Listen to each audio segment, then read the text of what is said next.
Something about him, like he was walking in his sleep. Oh, sit down, Rennie. Now talk to me. I haven't seen you I'm since... sorry, Queenie. I'll be back later. Oh. I went out into the street and looked up and down. The fog swirled about the street lamp on the corner like ghosts on a toot. And like a ghost, my boy had disappeared. He vanished as though he were somebody I'd seen in a dream. Then I heard a car starting up a little way down the block. It was parked at the curb, and I recognized it at once because I'd parked it there myself. It was my car. Hey, come back here. Hey! Well, I'll be a... Hey, taxi, cab, right here. Follow that car. Don't lose it. Hurry. What's up, mister? Car thief. You got my car. Trying to shake us. It's cutting down that side street. Not much chance of us attracting any cops around here. Can't you go any faster? Take it easy, mister. We're closing in. We don't lose him first. Not a chance. Yeah, we're getting closer. Crowd him to the curb. Oh, murder. He hit a left. That stopped him. Just clip the fender. Let me out of here before he gets going again. All right. Get out and don't try any... What? You. It was the guy with the blood on his face, the one I'd followed out of Queenie's place. Fellow she said was a plainclothes cop. He sat there, both hands still on the wheel, turned his head slowly to stare at me. What's the big idea? She'll die. I'll go get a cop, mister. Wait a minute. Who'll die? Got to get to her before she dies. Who? Can't let her die. I'll be a murderer. Who, man? Who is it? I can't remember. You can't remember? Killed her. I killed her. Wait a minute now. Just take it easy. What's the matter? Is he hurt? Yeah, but not from this. I gotta find her. She'll die. She hasn't got a chance. Who'll die? My wife. I gotta get to her. Now, look. I tell you, she's dying. Gotta get her out of there. Out of where?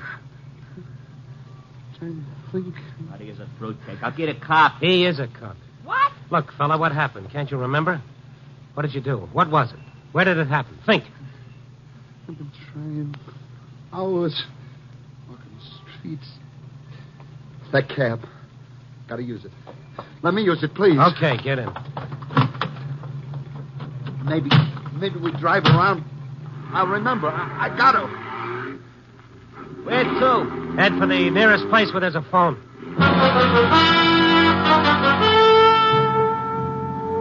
They say that a clear conscience and a poor memory usually go together, but in this case it was the other way around. This poor devil was tortured by a guilt he couldn't remember. The very fact that he couldn't seem to sharpen it and make it worse. He stared at me, his fist clenched, burning in a private hell of blind remorse. Well, if he were a cop, it wouldn't be hard to find out who he was. We pulled up in front of a drugstore, and I asked if he didn't remember being a detective. Now, after all, you wouldn't forget being on the force, would you? Detective. Yes, that's right. I am. City police. What detail? Promoted to burglary 1947. Let me see your badge. Badge? Yeah, inside your coat. What's the number on it? I haven't any badge. Well, you must have an identity card. Let's see your wallet. Wallet? Yeah, get it out, huh? Yes, I have one, yes. Here. All right, empty it. Your pockets, too. $7. Some change, a book of matches, nothing with any address on it. An IOU for $300, signed Hollis Rogers. That mean anything to you? Nothing, huh? This all? Did you look in all your pockets? Yeah, all of them. No card here, nothing. A cop would carry an identity card. I had one. I think it was 1,000,000 years ago. Mixed up. Look, I've got to get to her, I tell you. Well, you can't if you don't know where she is. Stay here. I'll be right back. Stick with him, cabbie. Make it snappy, pal. This hack ain't no padded cell. I found a phone booth in the drugstore and called police headquarters. I got through to Sergeant Kalski and told him my problem. Yeah, blue eyes, sandy hair, about 28,511. Okay. So that could be practically 6 dozen guys around here. I'm surprised at you, Stone, letting a nut sell you a bill of goods like that. Oh, now hold your horses, Kalski. You can check and find out what men were put in the plain clothes and assigned to burglary detail back in 1947, can't you? Waste of my time, Stone. The guy's a psycho just because he... Now, wait a minute, Kalski. You were in burglary in 47. I'm sure if you saw the guy, you'd recognize him. He's got kind of a scar over his left eyebrow. That mean anything to you? Scar. Well, describe it. Well, it's curved about an inch and a half across, sort of like a new moon. Officer, I worked with a guy like that. Guy with a baseball. A fellow named Kenny Day. Kenny Day? He fit the rest of the description? Yeah, he did. What do you mean, did? Why past tense? Because he's past history, Randy. Kenny Day resigned from the force 2 years ago. Oh. Studying law on the side, as I recall. One of those ambitious punks. You got his address? I can look it up in the file. Will you? I'd sure appreciate it. Okay, but look, Stone, one thing. This guy you think might be Day, the guy who says his wife's in danger? Yeah? Kenny Day wasn't married. He didn't have any wife.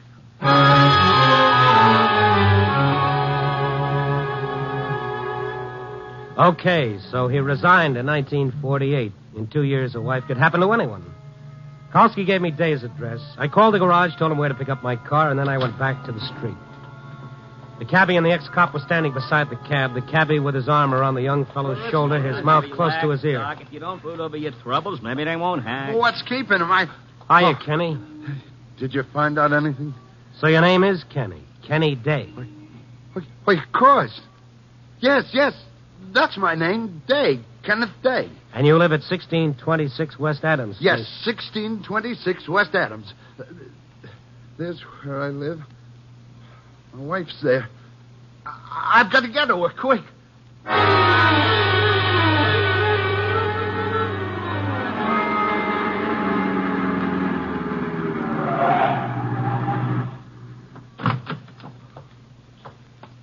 This it, you remember? Yeah. This is it. This is where I live. All right, come on, let's go up. What floor are you on? Floor? Which is your mailbox? I don't see your name. There's my box. This? The name on it isn't yours. It's Joe Tonetti. I don't get it. That is my box. Well, we'll soon find out. It's the second floor back. Come on.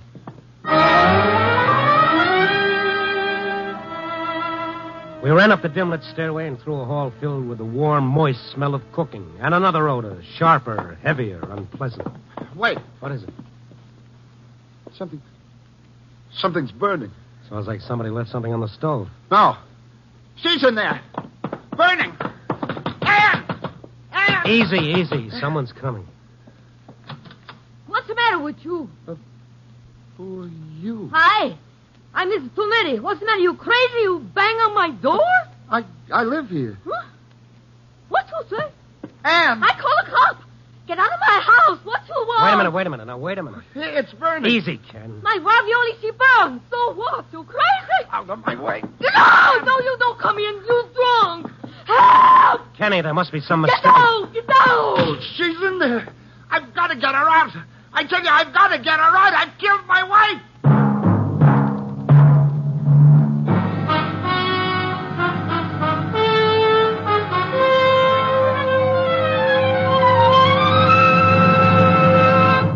NBC is bringing you Night Beat, starring Frank Lovejoy as Randy Stone. Here's a note about another NBC chime favorite returning to the air tonight. He's Chester A. Riley, alias William Bendix. Riley returns to the air to live the life of Riley just 30 minutes after Night Beat. Listen for Mom, Babs, Junior, and Digger Odell, the friendly undertaker. Tonight you'll hear an amusing episode during which Riley becomes embroiled in a radio broadcast from his own home. Stay tuned here after Night Beat for Confidentially Yours, Jack Late, and then hear The Life of Riley on most NBC stations. The chimes are your invitation.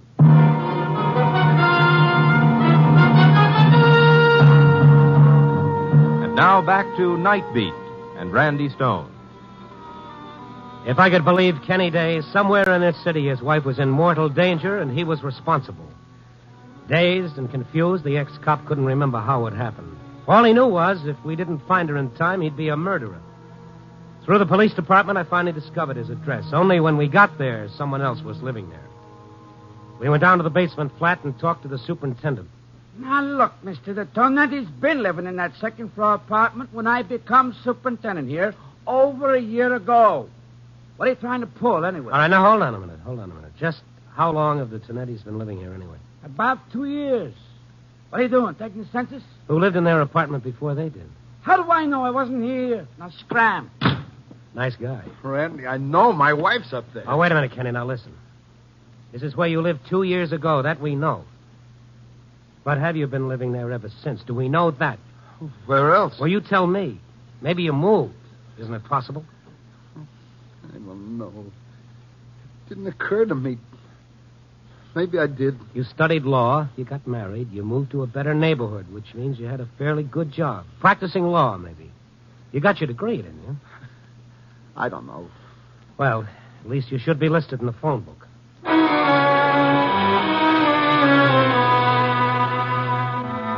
We stopped at a cigar store on the corner, went in, put our heads together over the phone book. No lawyers under that name, but there were lots of dates. Kenneth J. Day. Here's one for Kenneth M. Kenneth S. Which one is you? I'm not sure. All right, call them up, all of them, and find out. Yeah. Yes, of course.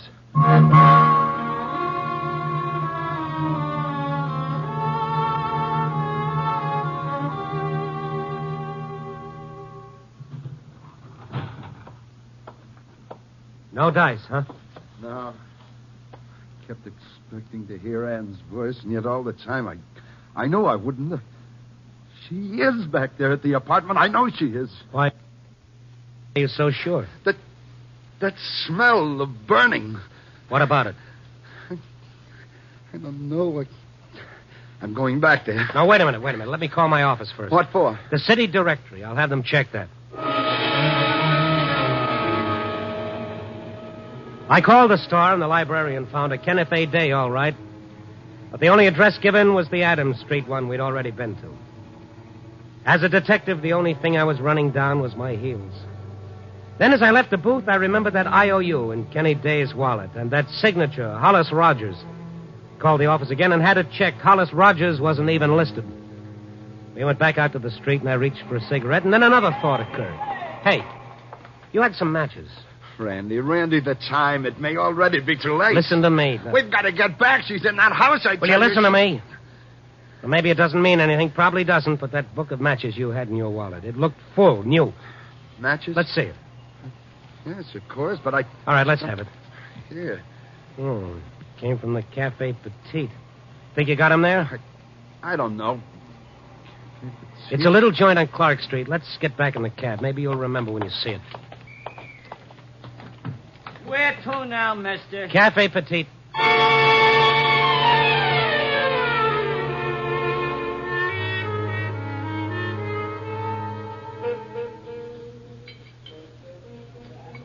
Well, this place mean anything to you? No. Nothing. Looks like you've blacked out on anything since 1948 except one thing. You married a girl named Ann. Come on, maybe the bartender's seen you before. Hey, Mitch, that's what'll be.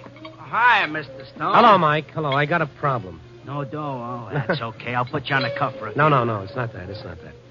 You ever see this gentleman before? Him? Are you kidding? Have you? You mean you have seen me? As often as most of my other customers. Hey, what's a gag? It's no gag, Mike. He just doesn't remember. You know where he lives? Ah, how would I know where he lives? Oh, what'll I do, Randy? What'll I do? Hey, what is this? What's the matter? I figured you were celebrating the arrival. Huh? Arrival? What arrival? Well, I just thought, well, his wife. What are you talking about? What about his wife? Oh, now, look, maybe it wasn't his wife. I just didn't know, see, when he was in here yesterday having lunch with that lady, I figured she was his wife because, well, I could see she was going to have a baby pretty soon, baby. And... Ann! You remember? Where is she, Kenny? Where is she? That apartment. She must be in that apartment. It was burning. Think, Kenny, think. That was 2 years ago. You don't live there anymore. Randy, I tell you, it's happening now. It's happening now. She's helpless, I tell you. Get a grip on yourself. It's no good going to pieces like that. Now, she was about to have a baby. You remember that, don't you? Yes, I remember now. Ann, I can't think. I'm afraid, Randy. I'm afraid. Come on, easy. Relax. Now you're shaking. Hey, what is with him? There's only one clue left. That IOU. Who is Hollis Rogers? Try to think, Ken. Hollis Rogers. No, I don't remember. Hollis Rogers. Why would you lend him $300? I don't know. I don't know. I never heard of him. Randy. Say, I know a guy named Hollis. What? Hollis Rogers? Well, I don't know about the Rogers part. Anyway, the clerk at the Acropolis Hotel calls him Hollis, if that means anything. Acropolis Hotel. He worked there? Yeah, hot stick. All right, come on, Kenny. We might as well check it. We've got nothing else to go on.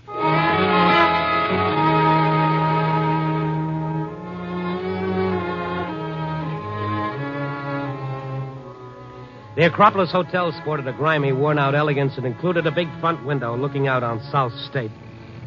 The lobby was practically deserted except for a bulky character in a wrinkled suit fast asleep in the armchair. Hey. What? Oh. That's Craig going out, huh? Okay, I'll register you, John. No. We didn't come here for rooms. Huh? Is there a house detective here named Hollis Rogers? Yeah, there is. Me. Why? Of course. Hollis Rogers. Huh? Well, Kenny. I'll be a monkey's uncle. I didn't even see you. Why, Kenny died. I almost didn't recognize you. You remember him, then? Well, he oughta. We were in the force together, him and me. Prowl car 962. That was us. Hey, let me look at you. Well, been a long time, huh, kid? Yes, a long time. Yeah, I just got back from Colorado last month. Hey, how are things going with you?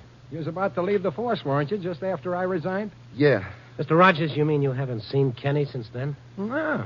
I've been working out in Denver. I just got back. Oh, Hollis, this is a friend of mine, Randy Stone. Yeah, pleased to meet you. How are you? Hollis, what I came here to talk to you about... Yeah, I know. The dough I owe you. You know, I'd have paid it back a long time ago, kid, No, but it isn't that. Did Kenny ever write you telling you where he was living or the name of the firm that he was with? Huh? I know. Why'd you ask him? Hollis, remember the name of the law firm I went with? Heck, no, I don't remember the name. All I remember is that you wrote me once you hoped someday to get your name tacked onto the end of it. Hey, what's the matter, kid? Nothing. Thanks anyway. What you need is a drink. No. Help you forget your troubles. I got some rides. Come on, Kenny, let's go.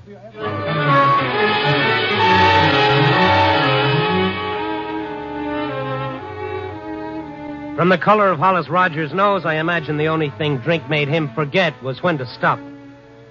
We went out into the street and got into the cab. Our fund of information had increased measurably. I know now that Kenny Day and his wife were seen having lunch at the Cafe Petite yesterday, which meant whatever happened took place between then and early this evening. Listen. What? Oh, you mean the fire engine? It's coming this way. My house, it's burning. Randy, it's burning. Hey, now, steady. She's inside. She's in the house. She'll die. Oh, start up, for God's sake. Follow that engine. Wait, Kenny. We've got to. We ain't chasing no fires, not in my You've cab. got to. I've got to get you. Now, get a please. grip on yourself. You don't know where that engine's going. It could be any place. It's my house, I tell you. Let go of Listen me. to me now.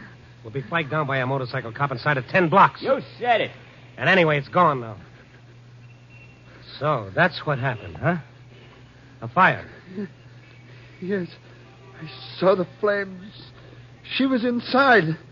Anne was inside. Burning. All right, easy now.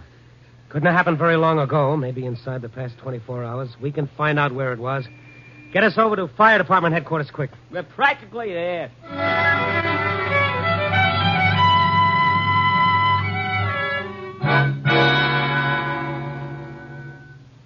You mean you don't remember where you live? I just can't. But you know your name. What about the phone book? Oh, we've already gone through all that, Chief. It could be he just moved, or maybe the phone company hasn't installed a phone in his house yet. All he remembers is that it was on fire and that his wife was in danger. Day, hmm? Yes, Kenneth A. Day. If there was a fire connected with that name, it would have been reported within the past 30 hours at the outside. I'll check. Be in this box on my desk. Thank you. There'd normally be about 40 fires reported in that time. Day. That's right. You own the property, Mr. Day. I don't know. I don't know. Now, of course, if there were any casualties, the names would be listed. Day. Yeah, here we are. Fire reported at 6:10 p.m. Where? 2845 Hemlock Drive. Yes, that's it. My wife. Oh, sorry, but the full report hasn't been filed yet from the district station. Fire was only reported a few hours ago.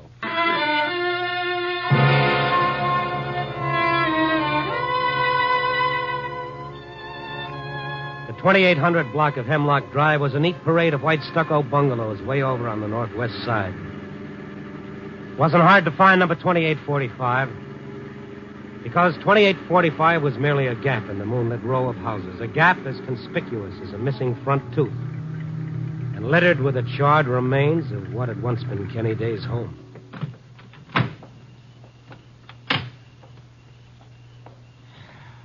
burned right down to the ground. Nothing. There's nothing. There's nobody. Even the street. Nobody on the street. Nobody. Steady, Kenny, steady. There's a light in the house across the way. Let's try to find out what just did happen, huh? And she was in there. Kenny, there's no use standing here. She phoned me. She wanted to come downtown. She wanted to have one last evening out, just the two of us. I said she couldn't. I made her stay home. I didn't want her to come downtown. I was afraid maybe if I hadn't made her stay, she'd be alive now. Yeah, I killed her. Kenny, it wasn't your fault. You were thinking only of her welfare. Here comes a cop, Randy. Hey, what are you doing? It's all right, officer. That used to be this man's house. Huh? Oh, why, hello, Mr. Day. I didn't recognize you in the dark. Too bad you're losing your house, especially with the baby coming. Should I be congratulating you now? What are you trying to say? Wait a minute. You were here during the fire? Yes.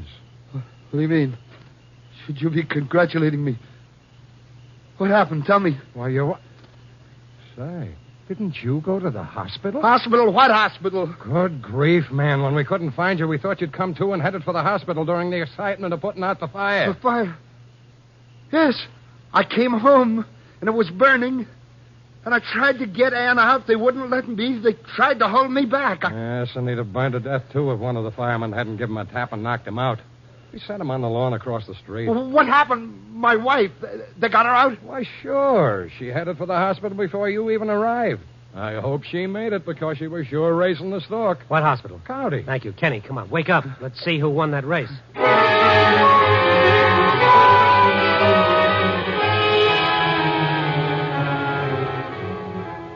I don't know how many traffic laws our cabbie broke speeding back to the city, but they would probably have added up to a young fortune in fines. Finally, we skidded to a Hawley County hospital, piled out, and invaded the place. The nurse at the desk checked with the maternity ward, and after some endless minutes, she hung up. Well? Mrs. Day gave birth to a boy, 8 pounds, both doing fine. Boy. Well. What do you know? Which one of you is the father? The father? Oh, him. Yeah, take a bow, pal. Can I see her? I guess you can. Right this way. He's still in a daze. And you'll be in a daze, too, when you see what my meter reads. You trying to spoil my evening? Don't let it throw you, Doc. Charge it up to education. Travel broadens a guy, you know. Traveling with you does more than that. It flattens him. Take it easy, Pops. And here, What's this? I think you deserve the cigar.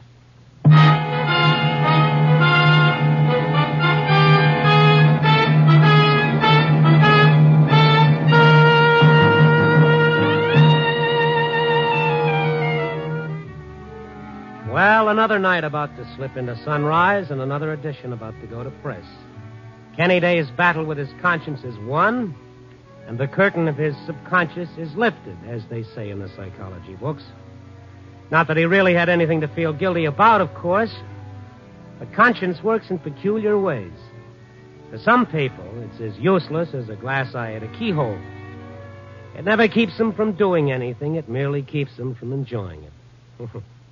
Yes. Copy, boy.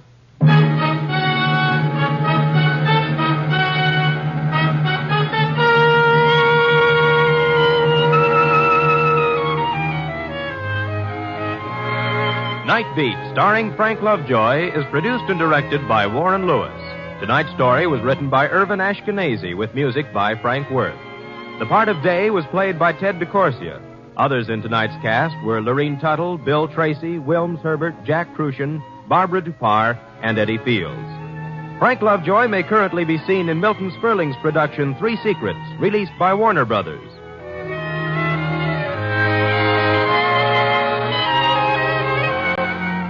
Listen next week at this time and every week as Randy Stone searches through the city for the strange stories waiting for him in the darkness.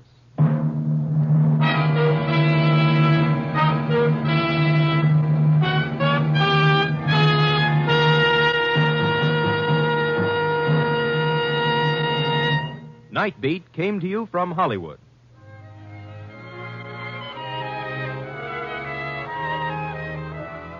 Three chimes mean good times on NBC.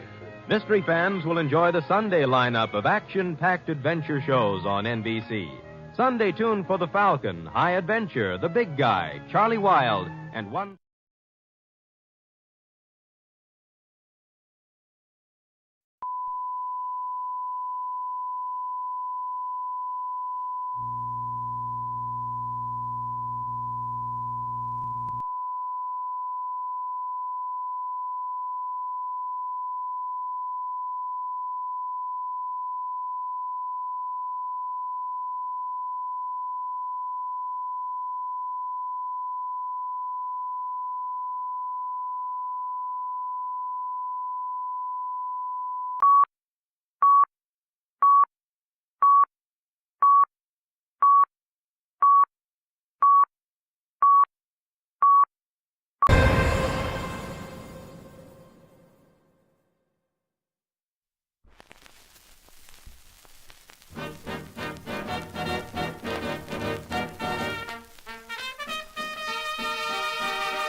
Well, good morning, everyone. How are we doing? What's up?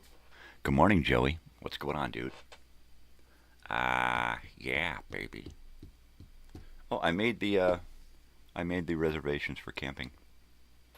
My wife last night. I'm sitting here working on the video time machine, and she's like, "Did you make the reservation yet?" I'm like, "Oh crap! Thank you for reminding me." I stopped what I was doing, went back and made the reservation. Took about 15 minutes. Got my receipt and my order number and all that. Yeah. So morning bong hit.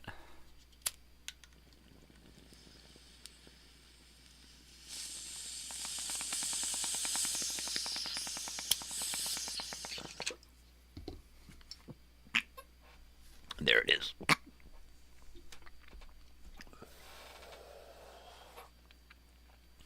Right on, brother.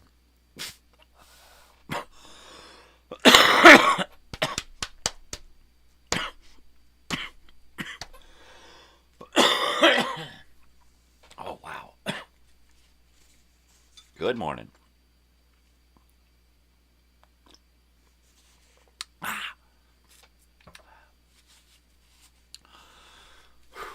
Coffee. Gotta open up those bronchioles, man. So I can shut them down again. Anywho. Let's see. Yeah. Real excited about camping. Really, really excited.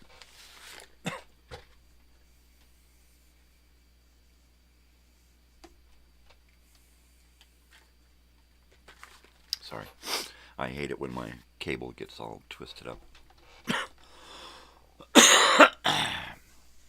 So, yeah. I'm telling you. I'm real excited. Let's see, what did I do yesterday? Yesterday, I didn't get a nap. That's for sure and for certain. actually left with my wife in the morning, and we went and actually it was in the afternoon.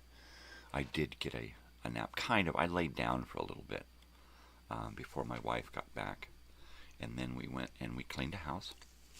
I left 2 seats from my van in the garage there, and then we went and we picked up a coffee table and 2 end tables and a really nice rocker and ottoman that go together. So there is a check-in today at that same house. So tomorrow we're going to go clean that same house and drop this furniture off. We're going to replace the furniture in the living room because the living room is pretty stale.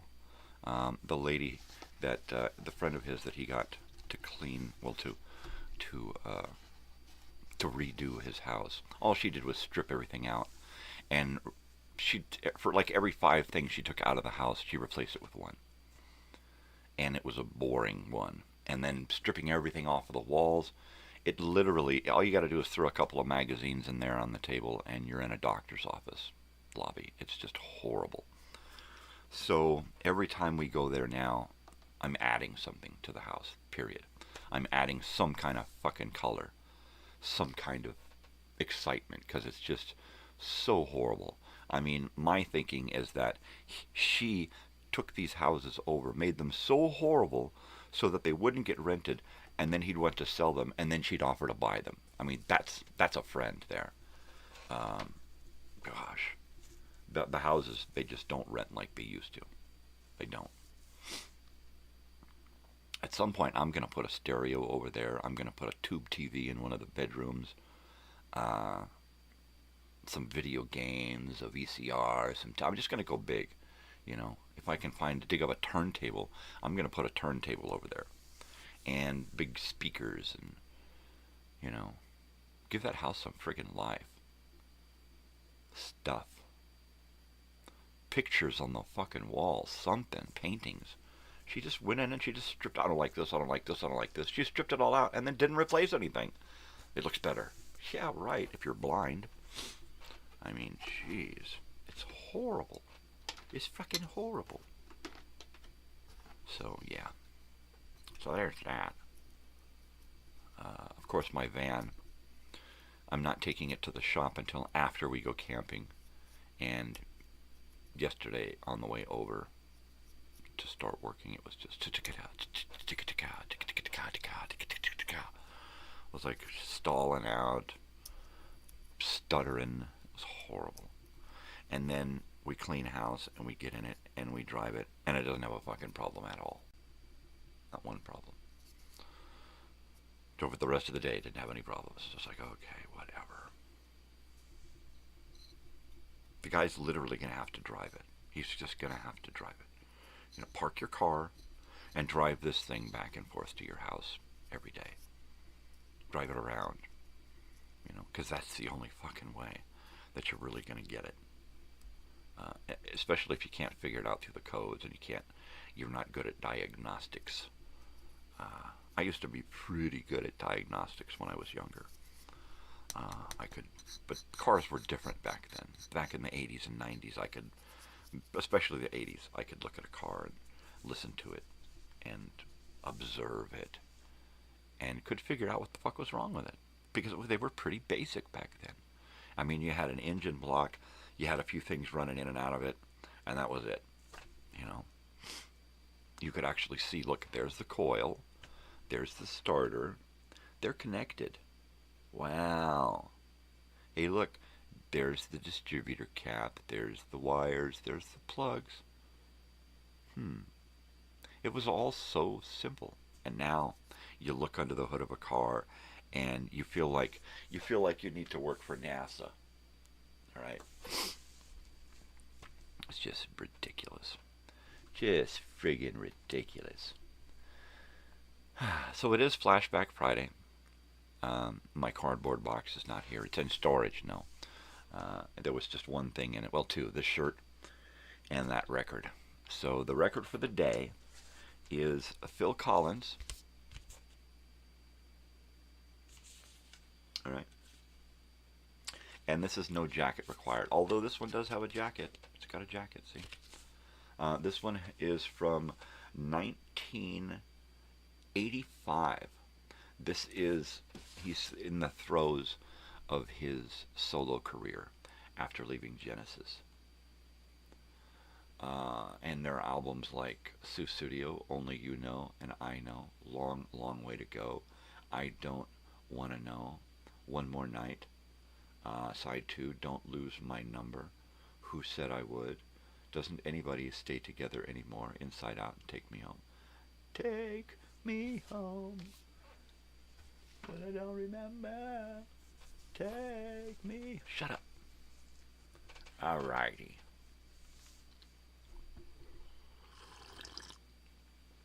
Yeah. Let me go over here to the old, the computerator here. And I'll bring up my YouTube. And we'll see if we can find Phil Collins, No Jacket Required. It's a good one. It's one of my favorite Phil Collins. Yeah, he's one of my favorite drummer, musician, singer guys. I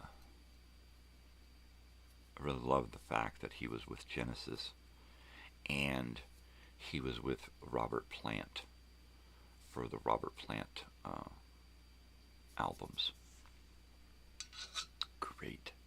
Great stuff, you know. Totally. Yeah, man.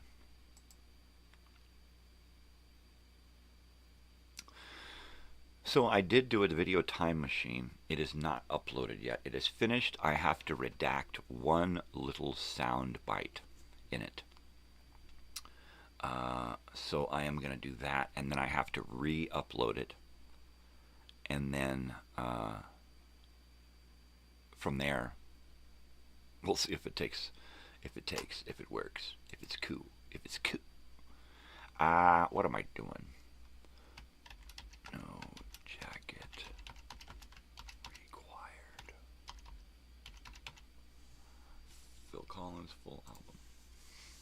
I don't want the remastered. I want the original 1985 with the Coke's 6 Experience music box.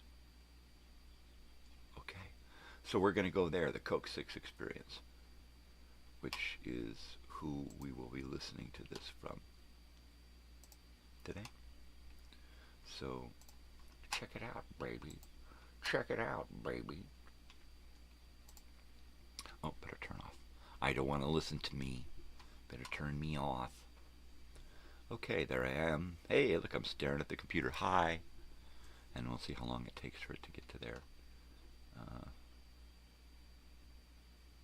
Totally. So there's paste. Enter.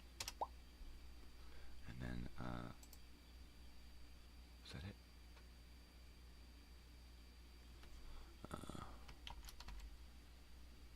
No jacket. Oop, not jallet. Required.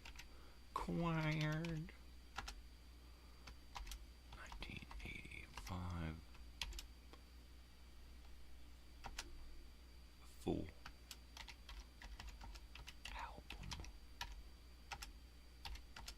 And then it's Phil Collins. There we go. There is. Oh God, is it 1 hour or 2? Oh, it is 2. Okay. I was right. There you go. There it is. So, today is fried egg, and I am so happy. I am wiped out. Like I said, I didn't get a decent nap yesterday. It was bogus. Just about the time that I dozed off, I had to get up and take a leak. And then I laid back down, and just about the time that I dozed off, my alarm went off. And then I realized that, where the hell is my wife? She should have called me and then picked me up by now so we could go clean that house. So I'm sitting here waking up, right? There's like 12 12:30, and I'm sitting in here waking up because I never really got to go to sleep. And my wife comes in. I'm like, hey. And she had done what she was going to do and then went by the store and did a few things while she was out. And she never went by the house. I'm like, oh, cool. We'll eat some lunch and then we'll go. So we did that. Taking the seats out of the van was no fun, but I did it. I did it. They're heavy. Really heavy. Maybe I'll get Joey to help me put them back in when we get done camping. So far, when is your plane showing up? When are you getting here? On what is it, Thursday? Because then, and only then, because time-wise, we just kind of want to figure out logistically what to do with you when you get here. So we need to know a time. More than likely, what we'll probably try to do is the first night that you're here and the last night that you're here, offer you one of the houses to stay the night in. Mainly because if you're like me, you're probably going to want to detox from the plane trip. And if you get into town late, you may want to just go straight to the house. And then, no more and then, when we get back from camping, you may want to spend that night, that Thursday night. Is it Wednesday or Thursday? I think it's Wednesday night. Thursday. What the hell am I talking about? You might want to spend that night at an Airbnb to get ready. Yeah, 3, 4, 5. So the Thursday before you go, the night before you go, you might want to stay there if you want. So we're gonna see if those houses are still available. That's what we're doing. And if you're up for it and that's what you want to do, then we'll work that into the schedule. All right. Still have no idea what we're gonna do the first weekend that you're here. I haven't been out much. It requires me putting in my teeth. So, and I just really haven't. I've been so tired from not eating a lot, and I've been so busy. I spent this whole last semester driving my daughter back and forth, and it really chewed me up because it was during like my normal nap time. So while I did try to nap in the car, I wasn't as productive as I was, say, the 3 months before that. So during the first semester, I was really knocking it out. But I was also on a break, which helped, because getting used to that whole, twice a week going down there, being up early to take her to her commute, all that really kind of wore on me. So, war, do. What is it good for? Absolutely nothing. Warm up your coffee. Yeah, that's what I'm gonna do.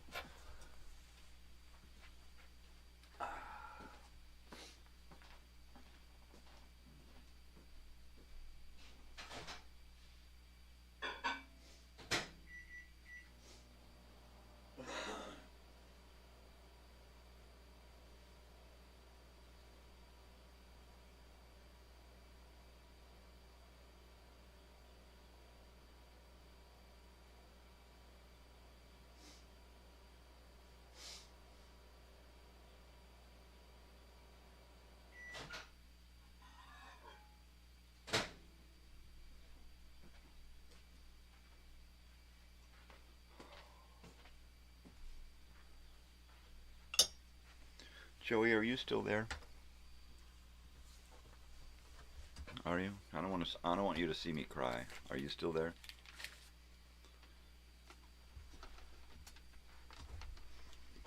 You have to answer me if you're there.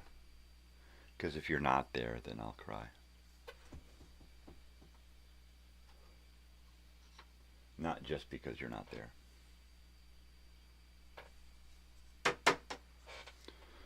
gotta light an incense because I just feel like I'm in an incensed mood. I'm incensed. Okay. Hey, there you are, Joey. So, I am gonna cry.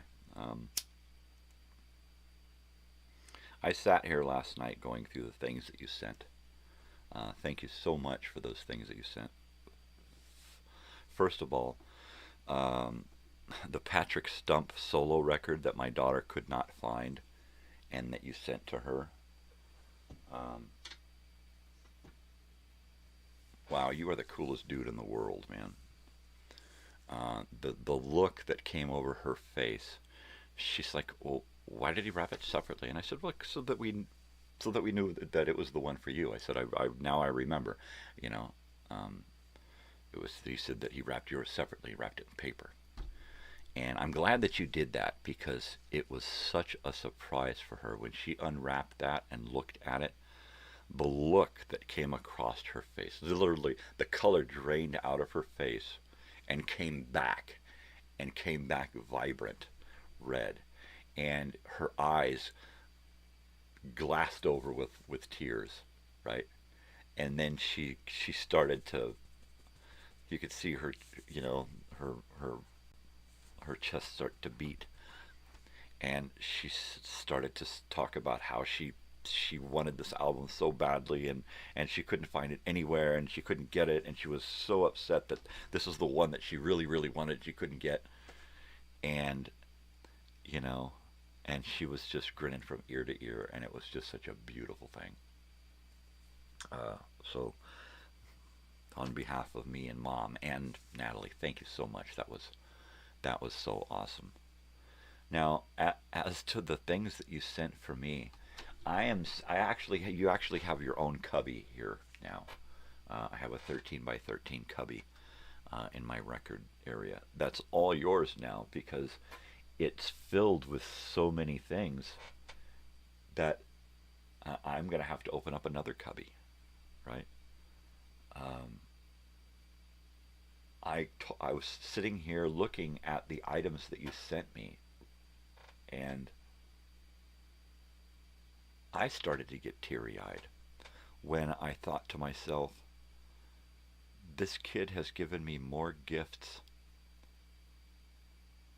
than my parents ever did. If you take each one of those gifts singly that you've sent me, you have given me more gifts than my parents ever did growing up throughout my entire life.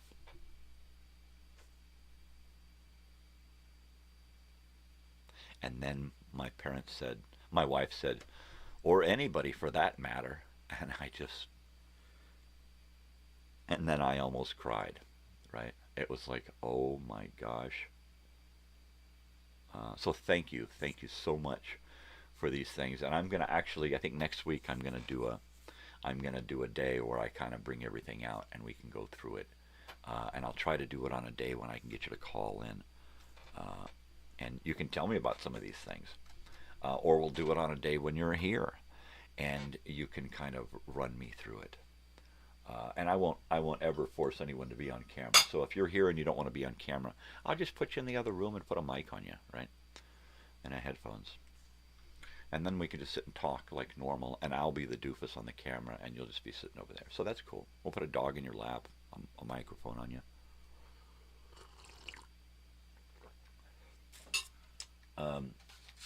These fucking coasters are the bee's knees.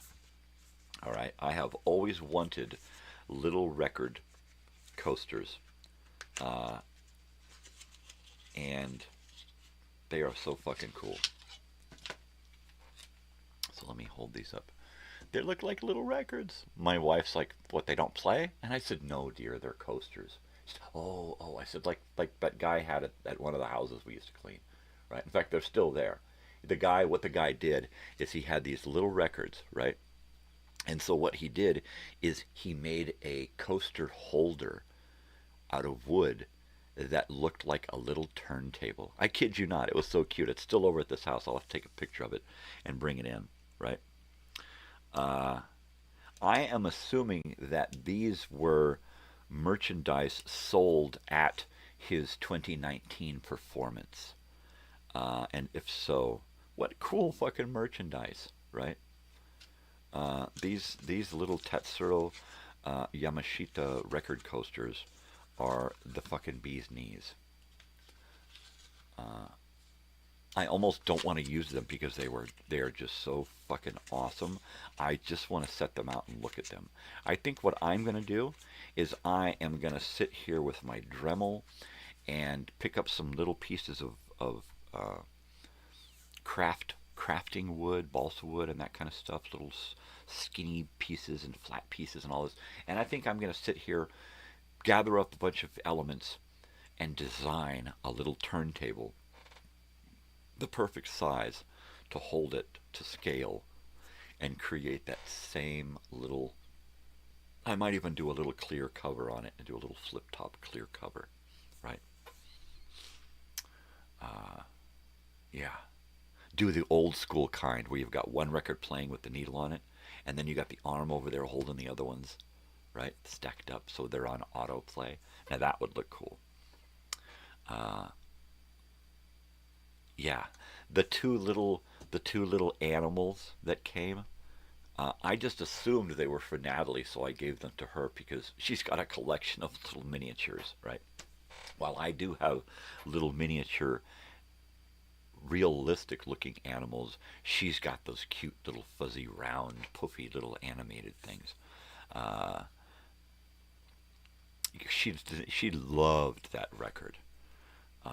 She loves that record. It's awesome. Yeah, those coasters are fucking cool. Yeah. No, you're gonna make me cry. Stop it.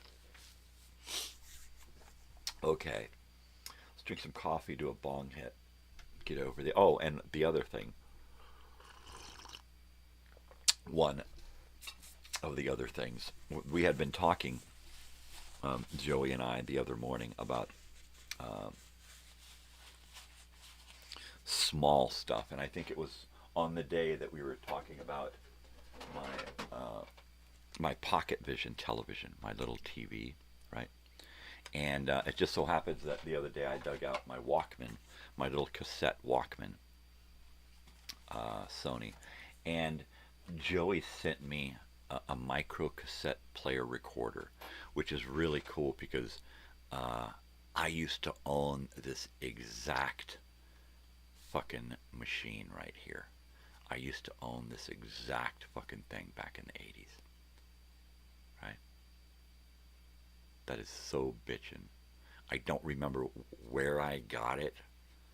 I think it was the swap meet. I didn't get it new. Somebody might have given it to me. But this is like one of the coolest things that anyone has ever given me. I love portable devices from the 80s and 90s. And I believe this one here is from the 90s. If I'm not mistaken. This might be an 80s model, but I think this one here is from the 80s. I mean the 90s. I will have to research it unless you know anything about it, Joey. This is really, I am already scrambling through my head right now thinking of all of the thrift shops that I've been to, and did I see micro cassettes? But that's my next goal, is to get cassettes in this thing. God, I love these little things. Thank you so much. This is right here is the bee's knees. I think I even have a leash for it that I can use. Yes. Yes, yes, yes. That is so fucking cool. Never tested it. That's all right. I will. I certainly will. In fact, if I look through all of my crap that I have, I just might actually have a tape.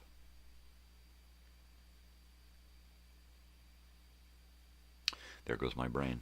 All right, let's stop that real quick.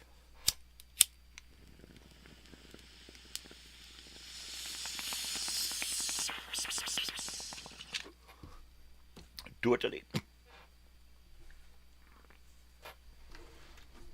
So what I'm going to do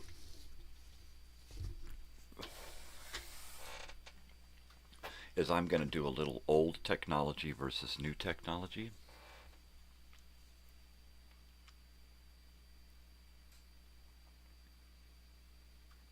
There's a message.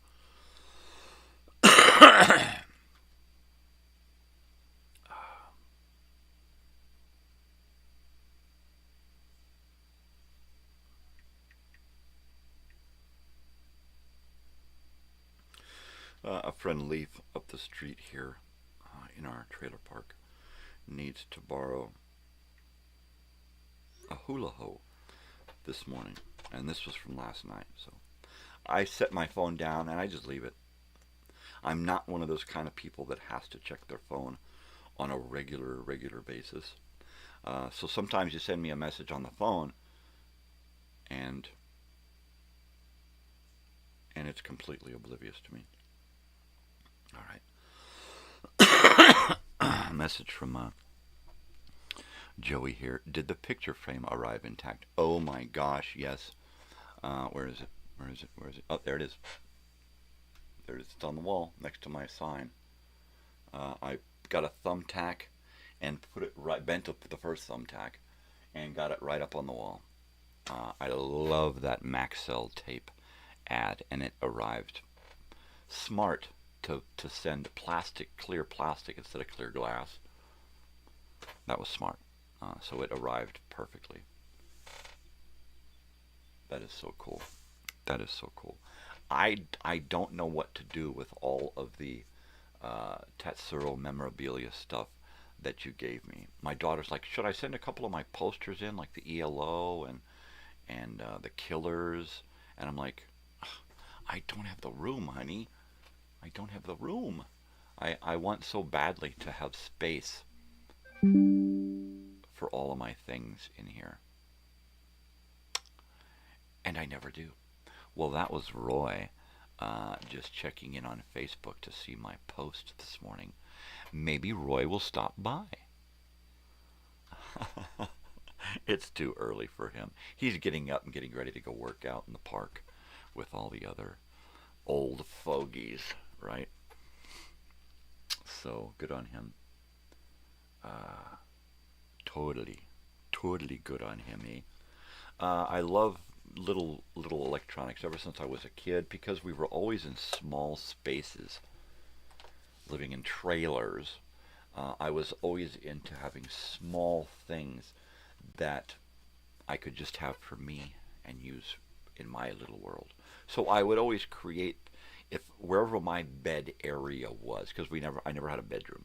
So wherever my bed area was, I would have a little table or shelf or something in my bed area. We're talking like a bunk on a submarine.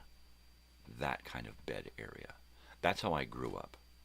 I grew up living in trailers, in vans, in cars, in tents. So I'm not pulling any punches when I say it was fucking hard. But I always managed to decorate my little area. As I got in like pre-teens and teens, when we started going to the swap meet and I could find little things that I could get to enhance my little world, right? And mini electronics were part of that. I loved little clock radios, little portable clocks, little portable radios, little portable TV type stuff. Yeah. And then I had to think, all right, well, you know, I can't really get a boombox CD cassette player because then I have to afford CDs until I found the swap meet and the cassette area. And I was like, okay, so now I can buy myself one of those little cheap knockoff Sony Walkmans and then go over and buy bootleg tapes from Mexico, right? Bootleg music. So I could get, you know, all the Van Halen and Black Sabbath, Led Zeppelin shit that I wanted. Because they were cheap. They were bootleg tapes. You know, somebody with a machine and a fucking printer and would sit there and fucking just bang, bang, bang, bang, bang, and then wrap them up in fucking cellophane and sell them as new tapes. And they were never new. They were just these knockoffs, these bootlegs. So I did that. I did that a lot. I listened to a lot of tapes that the industry lost money on. What are you going to do? We sold stuff at the swap meet. You know, my parents sold drugs. So, you know, buying contraband music was not a big deal for me. I didn't give a fuck. At least I was listening to music. You know, at least I was dressed decent. You know,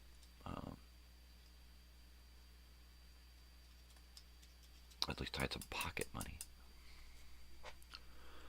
And what was neat is that I earned it. You know, when we went to the swap meet, you know, we would earn every frickin' cent, every frickin' penny that we got, we earned completely. It's not like we were going out and just lifting a bunch of merchandise and then taking it there and stealing it, right? We would go take trash bags into the walnut and pecan fields, groves in Lake Elsinore. And they were all over back in the 70s and 80s because the whole area used to be fruits and nuts. The whole area was developed specifically for growing because of the lake. Year-round water. The weather was always good. So from, you know, for 150 years, that's what they did there in that valley.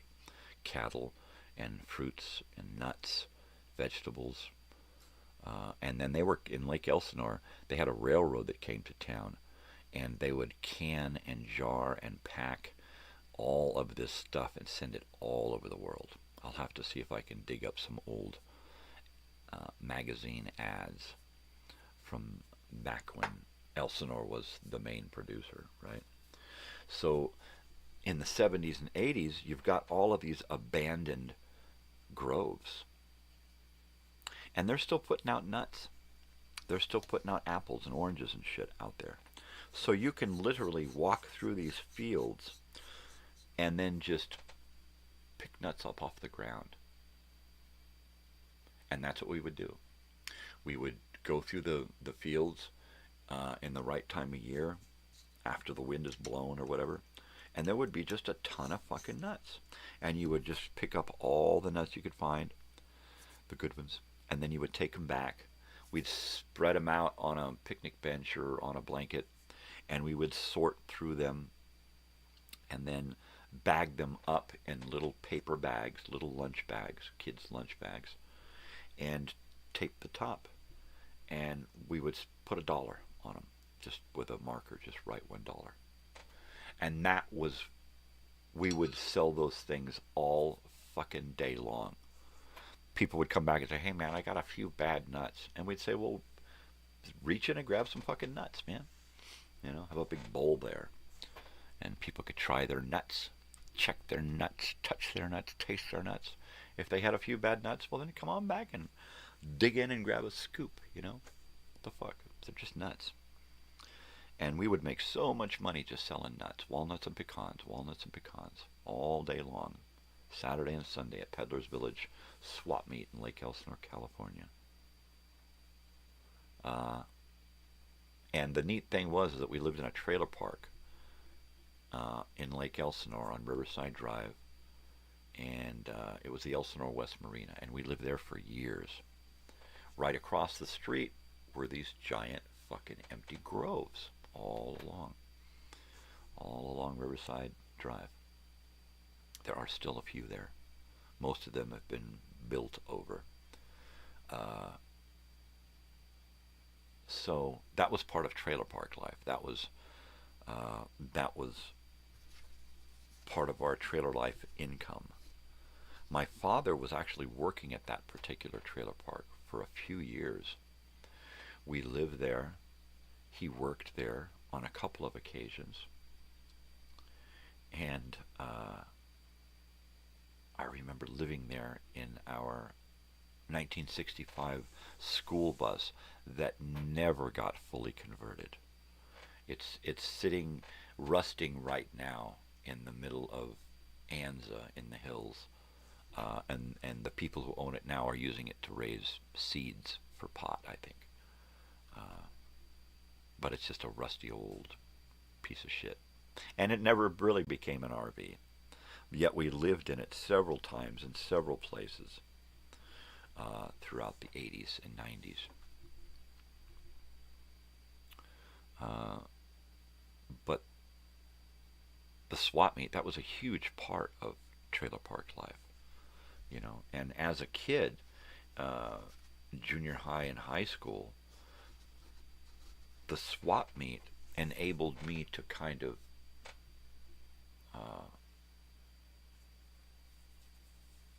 kick my game up a notch, right, in school. Otherwise, I would have looked really, really poor, right? Nobody would have wanted to talk to me. I would have looked so scummy. But I was able to, every weekend or so, go to the swap meet, sell a bunch of nuts, and sometimes it was just me and my mother because nobody else wanted to go. But I knew that if I went out there and gathered up those fucking nuts or helped my mother make hair scrunchies to put on your hair, then I knew that I was going to make some fucking cash, and I was going to be able to buy some shoes, some pants, some shirts, some socks, get some cassettes to listen to, you know, buy some little things for my little cubbyhole bedroom bed area, right? And then once I realized, like at 15, I realized that I didn't need my parents for that, because I was getting just enough to get by, and it wasn't enough. It was enough for them, but it wasn't enough for me. And I finally had to leave home at 15 and start staying with friends, because I knew that basically that their parents gave a shit enough to put more effort into raising the kids, and if I was in there, I could get a little bit of that effort, and I could change, right? And I did. And I lived homeless, away from home, off and on, until my parents split up when I was like 19 or 20. And then I spent time off and on living with my father until I finally bailed and took off in 91. And then I just, you know, I had to just cut loose. So I took off, went to Arizona, went to some trade schools, and did some stuff, and had a girlfriend that drove me crazy, and who I almost killed, and who almost drove me to murder on several occasions. So, and then, you know, I just bounced around all through the 90s. But trailer park life was 70s and 80s, mostly living in trailer parks. I think it was like so few. There was only one time that we lived in an actual house.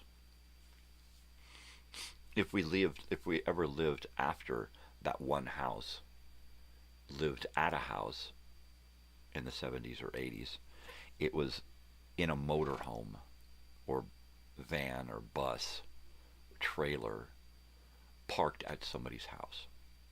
So it was never really, we never really had a home. We had a home once, just once, from 79 to 80, 81.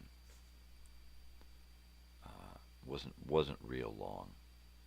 It was only a couple of years. I had to repeat the 4th grade, so I repeated it there in Temecula in that house. Went to the 5th grade there, went to the 6th grade there, and then we were gone. We were out of there. Yes, sirree, Baba Rooney. And then we moved to another trailer park after we did some traveling.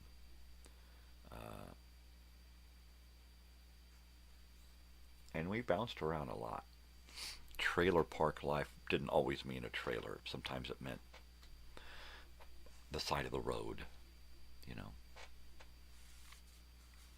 The side of the road. Yeah, I remember having Thanksgiving along the side of the road. In the van, or in the bus, in the school bus, parked behind some trees, on up on a highway.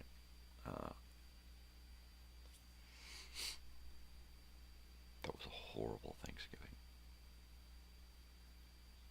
Horrible. We had food, but my brother slow cooked the turkey overnight, and it rotted the turkey. Basically, you don't cook a turkey at 150 degrees. Yeah, idiot. Read the fucking instructions. Well, if you cook it at this and it's this time, if you turn it down, what kind of fucking logic is that, right? Kid logic, but what father puts their kids in charge of making Thanksgiving dinner? Something they've never done before and have no clue how to fucking perform the task. You better do it. It serves him right to get sick off of that fucking turkey. Make your kids cook a fucking turkey when they have no fucking clue. And we're alongside the fucking road in a half-ass converted school bus with a tiny little fucking 1950s apartment style oven, propane, and the people in charge have no idea how to cook at all. That's ridiculous. That was the story of my life growing up, though. My parents taking a bad decision and then making it worse, and then blaming us. Oh, I love you. I love you. God.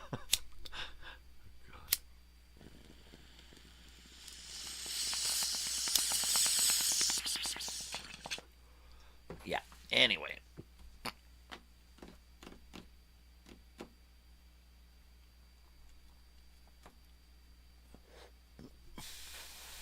Let's do a little bit of This Week in History. How's that?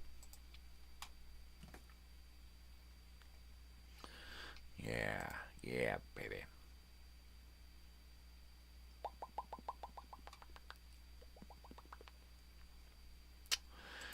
I just don't understand about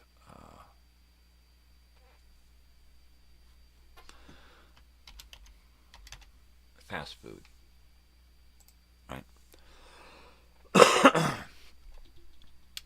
How,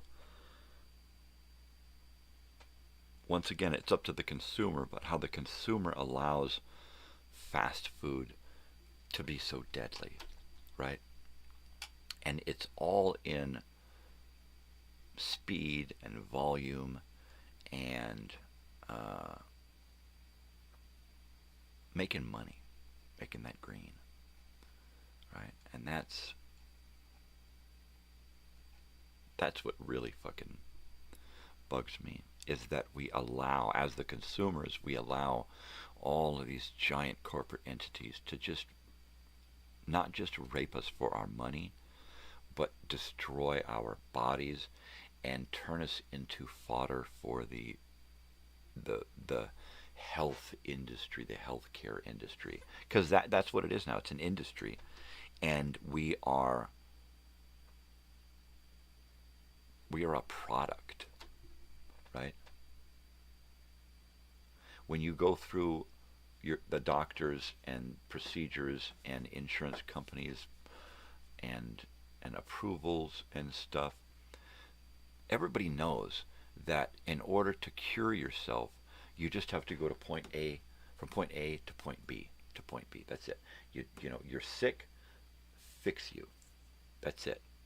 But because the insurance companies are involved, you have to jump through all of these hoops before you can get to fix you. And then they know that they can fix you with this, but they require you to go through this and go through this and go through this so that everybody gets their little fucking piece, and they make their more percentage on it. And we are just a product. And the more they can squeeze out of us, the better, right? If they can't squeeze anything out of us, they say, we can't help you. Your insurance doesn't cover that. And then what? And then what? we have allowed the medical field and the insurance companies to dictate who lives and who dies, right? They have cures for things. They won't give us the cures for things because they know they can make more money off of treatments. We'll never have a cure for cancer. They'll just make more appealing treatments. You'll have to come in for the rest of your life for this treatment, but hey, you're going to live that normal 20 years longer than you would have lived, right? Or, I mean, literally, they make children, little bitty children, go through these torturous procedures and treatments that do not cure them when they could cure them easily. All right? The pharmaceutical companies have gone around the globe and bought up all of the cures and remedies, and there used to be a book out there called Back to Eden. If somebody could find that book, Back to Eden, and send me a copy, that would be great, because that's one of those things that the pharmaceutical companies and the healthcare industry does not want you to have. All right? They don't want you to know that there are things out there, many things out there, that cure cancer. And they don't want you to know that. You see a little bit on the internet. But how do you trust? How do you trust? These pharmaceutical companies, well, they've been around since the 1800s. You got to trust them. Sure.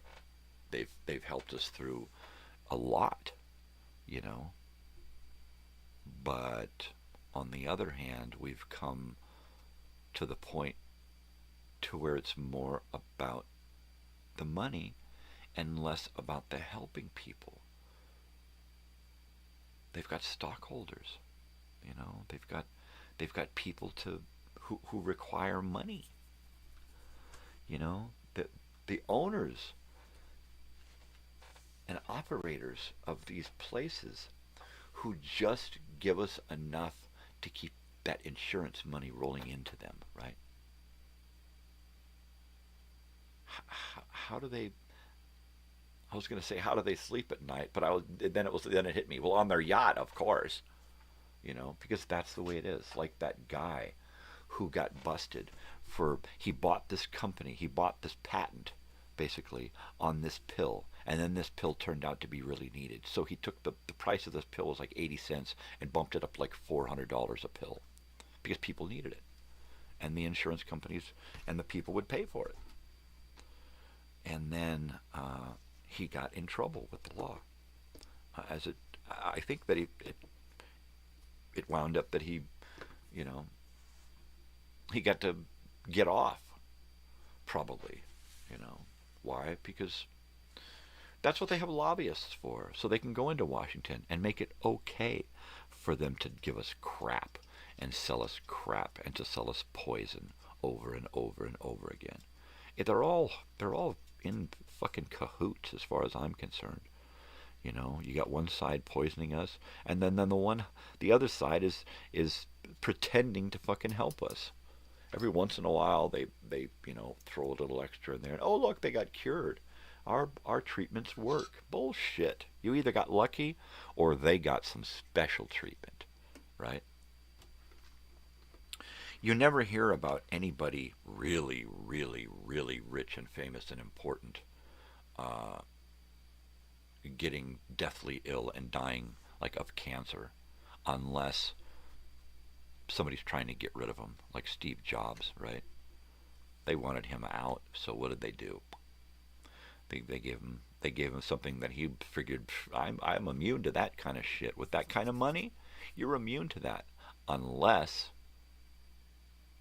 somebody wants you gone out of the picture, and then all of a sudden, you're glowing radioactive, or you all of a sudden contract cancer or leukemia or something. Leukemia is the one, because they can just point something at you and give you fucking leukemia,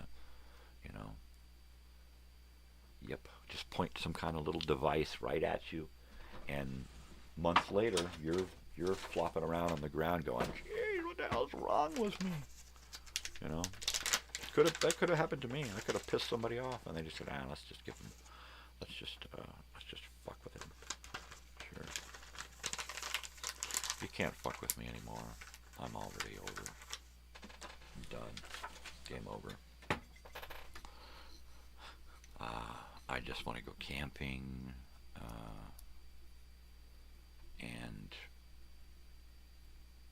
and then look forward to the next little thing on the horizon. You know, I ain't looking real far on the horizon anymore. It's hard for me to even think about putting together a reunion video because it's only a few months away, but that's really far away from me. And I need to have my act together. We are going to get this van into the shop and just do something with it. Get it fucking rolling. Because that's like key to my bucket list plan is that van. I want to get that van up and running, and then I want to be able to say, okay, look, we got nothing going on for the next 3 days, guys. Let's drive to the beach and stay the night at the beach. You know, just take everybody and go, dogs and all. I want to be able to. I would really love this summer to be able to take a trip with the family for, you know, a week or something. Elsinore is going to be nice. Big Bear is going to be nice. In between Big Bear and Elsinore, I would really love to be able to take a drive somewhere and know that the van's going to be able to handle it. You know, period. Because that's my only. It's, you know, I always wind up buying a lemon. No matter what I do, I always wind up buying a lemon. I'm the guy that buys the lemon. So, you know what, that's usually I buy the lemon and then I just like, fuck it. And I just let it be a lemon and then I just get rid of it. And usually what happens is I just drive it into the ground because it's a fucking lemon and you can't sell it to anyone. Or then I'm the asshole that sells a lemon. So, yeah. Fuck it. I'm just going to fix this, whatever it costs. We're just going to fix it up. You know, scrape every penny we can and get this fucking thing just perfect. Because eventually it's just going to get a for sale sign on it once it is looking really, really cherry inside and out, and it just and just goes anywhere and does anything. And it's fully loaded inside. And it's already fully loaded. I just have to polish it off. I'm going to put this TV behind me. This TV I'm going to put in the van because it's not a great TV. It's a cheap TV, perfect for the van, but it's got all the bells and whistles. Mainly I can plug in a USB and run movies off my hard drive. I can hook up any of my players, VCR, Betamax, DVD player, whatever, video games. And I can hook up a hotspot wherever we're at and then do the apps on it. So there's that. So I'm going to put that in there because going camping, there's probably going to be a time when we're going to want to sit and watch something, or Natalie might want to play some video games. And then I'll just have it so that she can just plug her stuff in. Bada bing bang, boom. So that's pretty cool. I like that. Yeah. Totally. So let's see, what was I going to do? I was going to look at This Week in History.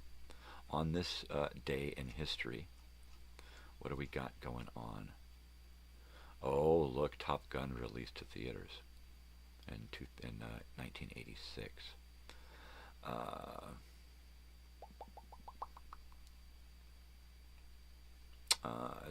Tabei Junko of Japan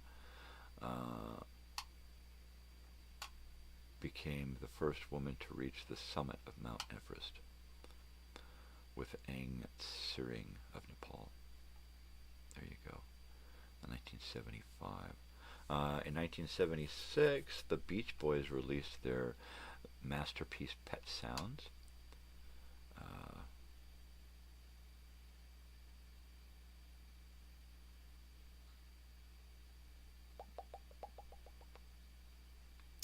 In 1961, the military seized power in South Korea.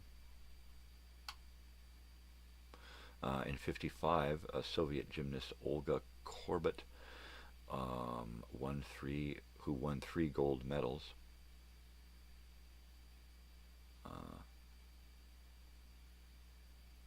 In West Germany. I think that's when she was born. Yeah. She's an itty-bitty girl. Itty-bitty. And in 1929, the first Academy Awards were presented in Hollywood at the Roosevelt. 1920, Joan of Arc was canonized to this day. Yeah, by Pope Benedict the 15th. There you go. There you have it. There it is, right there. Let's see. Let's pick another day in history.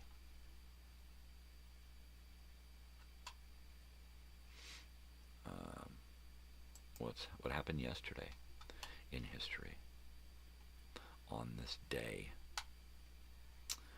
In San Bernardino, California, brothers Maurice and Richard McDonald opened a drive-through restaurant. Wow, 1940 on this day. That's crazy talk. 1928, Mickey Mouse made his premiere on the cartoon Plain Crazy. And the first regular airmail route opened between New York and Washington in 1918. And we got more guys climbing Everest in 1914. So there you go. Let's see. What happened on the 14th of May? Right?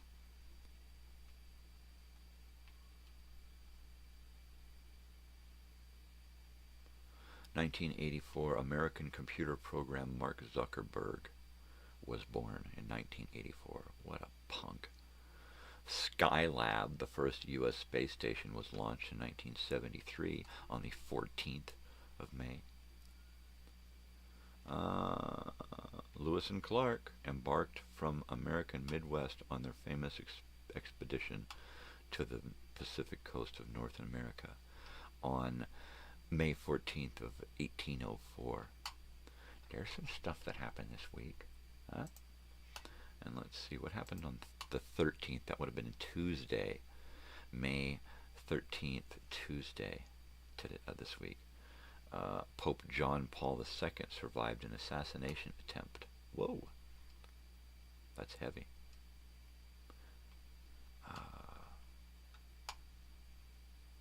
Stephen Colbert was born in 1964 on the 13th. Another expedition, this one in the Himalayas, 1960. 1950, Stevie Wonder was born on the 13th of May. And Richie Valens was born on the 13th of May in 1941. Wow.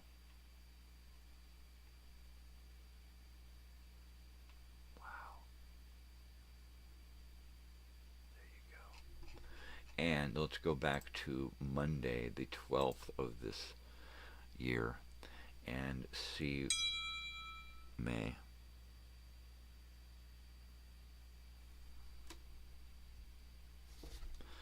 Okay. That's Leaf. He wants to pick up that hula hoop. Cool. I'll put it by the back gate.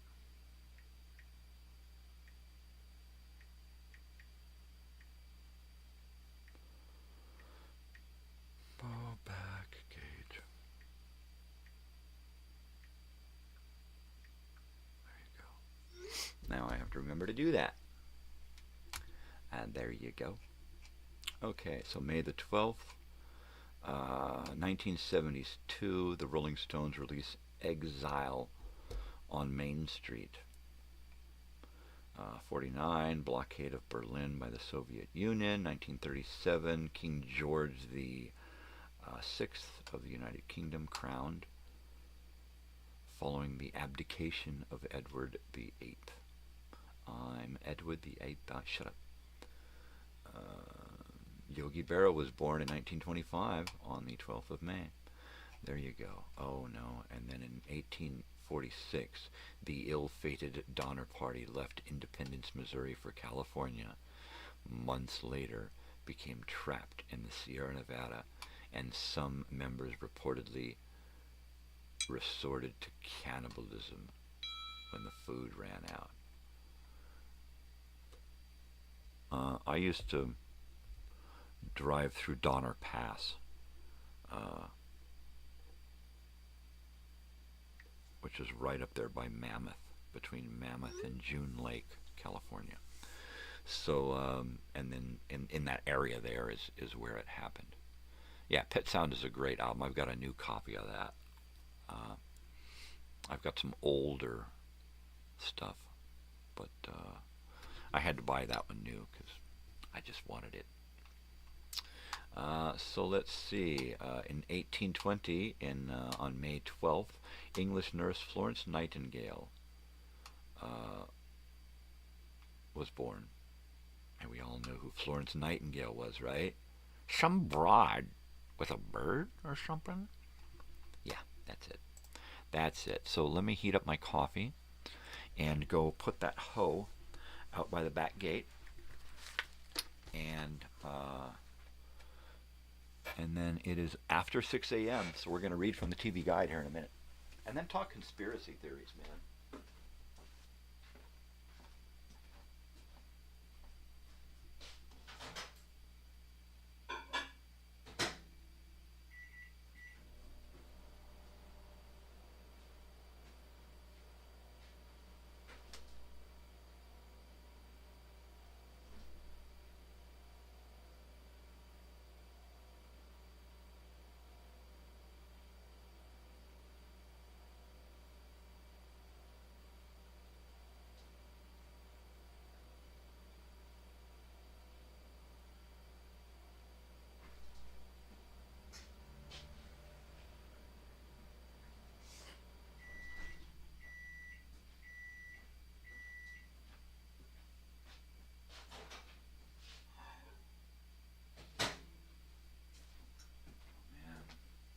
Song going through my head.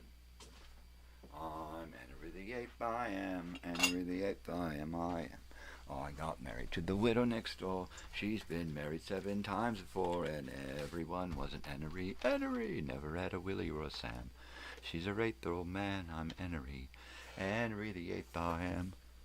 Second verse, same as the first. Shut up. All right. I put the hoe out. I heated up my coffee. I got a fresh bong hit here.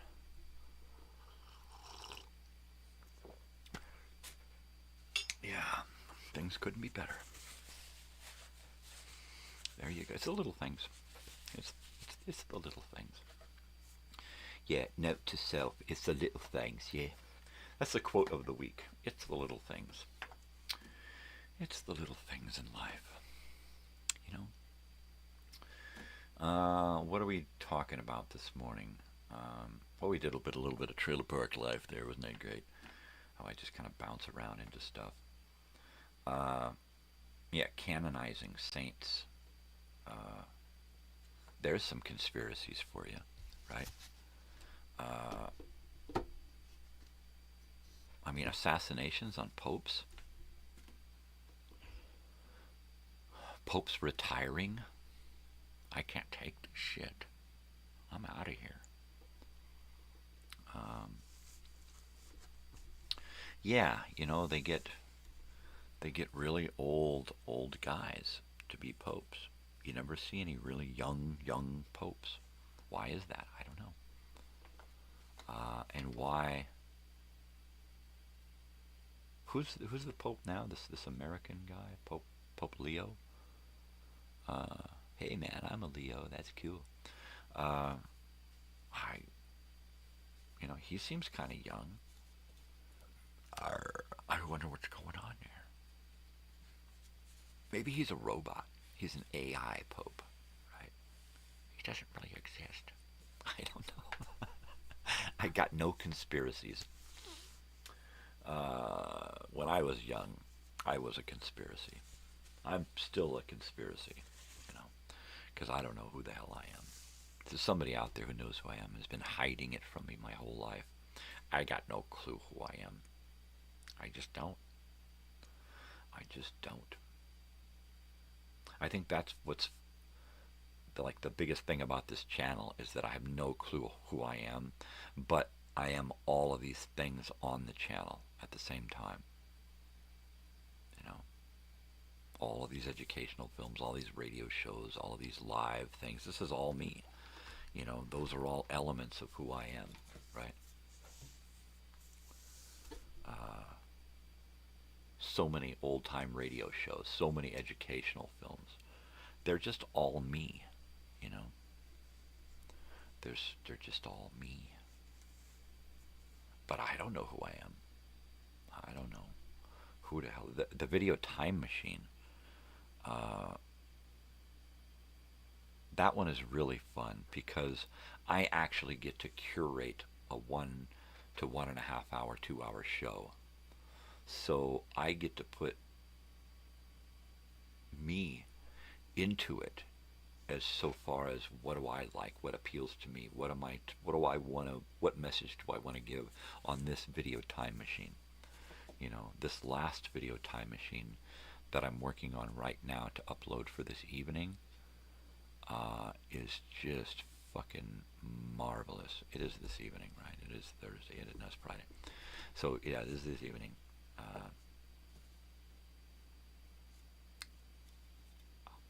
I love to do it kind of at the last minute because I can make it topical. And we just lost Joe Don Baker. You're a crazy old weird bearded guy. Exactly. See? You get me. We just lost Joe Don Baker, one of my favorite just out there actor guys, right? Has done a lot of drama, a lot of comedy, a lot of action. And so I was able to find a lot of him, which is pretty cool. So basically what I did is I put together a bunch of trailers of his stuff. TV spots for TV stuff, and then movie trailers, and a little bit of a TV show talking about one of his TV movies. So that was really neat. I got to learn a little bit about Joe Don Baker. I was also able to find, because we just recently lost a pope, I was also able to find a news broadcast from the 1970s when we lost Pope Paul. I think it was the 70s. In fact, let me go ahead and check to see when we lost Pope Paul. Pope Paul. 78. From 63 to 78. Wow, he was there a while, wasn't he? Sheesh. That's why everybody was like, man, he's gone. 63 to 78. Yeah, that's like 15 years of the same pope. I'm sure that in history there have been popes that have been there longer, but that's a long time for there to be the same pope, right? Wow. Here's one for the Pope, man. To the Pope.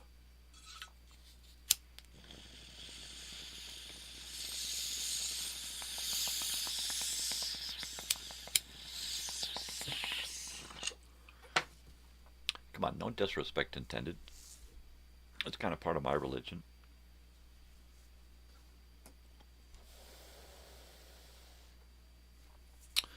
Yeah, that's heavy. Pope Paul. So I found that news broadcast, a half-an-hour news broadcast. It was actually raw news. So it was over an hour long, with some like soap opera, raw soap opera stuff in it too.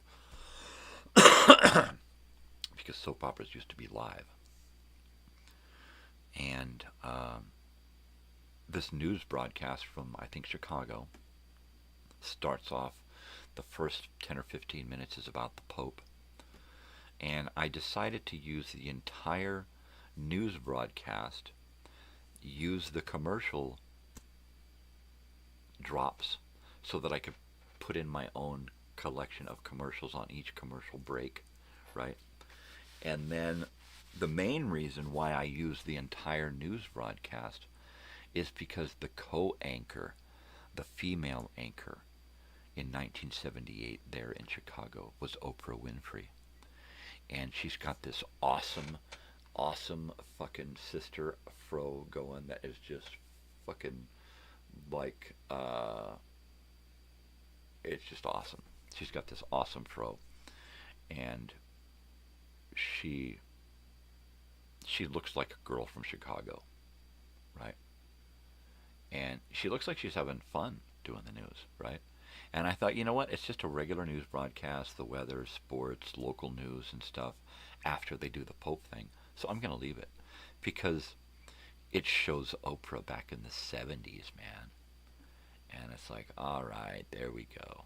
So we started the show off with a music video with like all-girl band, and then segued into this news broadcast, and then did the whole news broadcast for half an hour, and dropped in my own collection of commercials, and then shit, what did I do after that?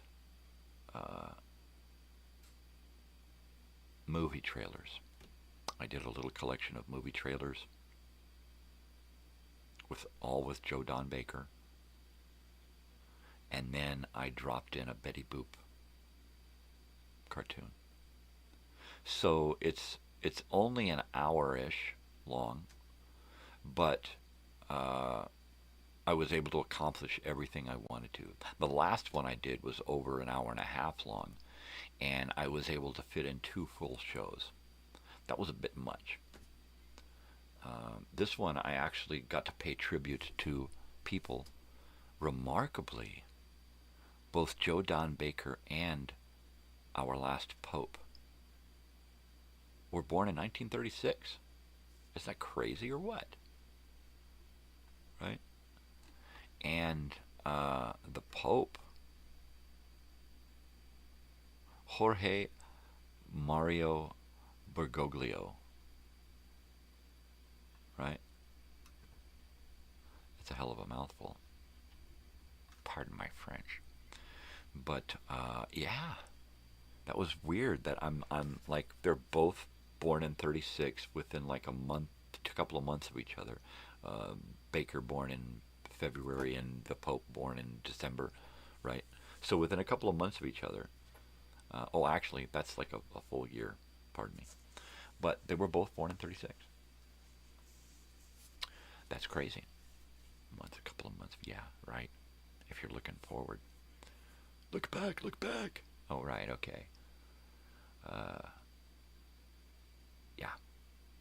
So one thing about the video time machine is I do it for me, but I also do it to take people back to where my head is at, right? I don't want to put in the descriptions what is on the video time machine. I don't want people searching stuff and then popping in and finding my video time machine and then looking through my list of what's on the show, because I keep track of everything that's on every show. I put on a call sheet, so to speak, and keep track of whatever I put on every show. So I've got a clipboard here that's empty for this week's show. I've done the show, it's ready.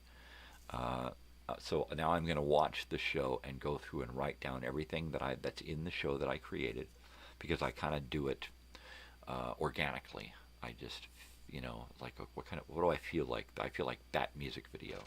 I feel like these cartoons. I feel like those that you could, there's a TV show 22 minutes long. Yeah, I could split that in half, put commercials in the middle. So I like to just kind of feel it out. So when I'm done, then I'll write it down in order of each part's appearance.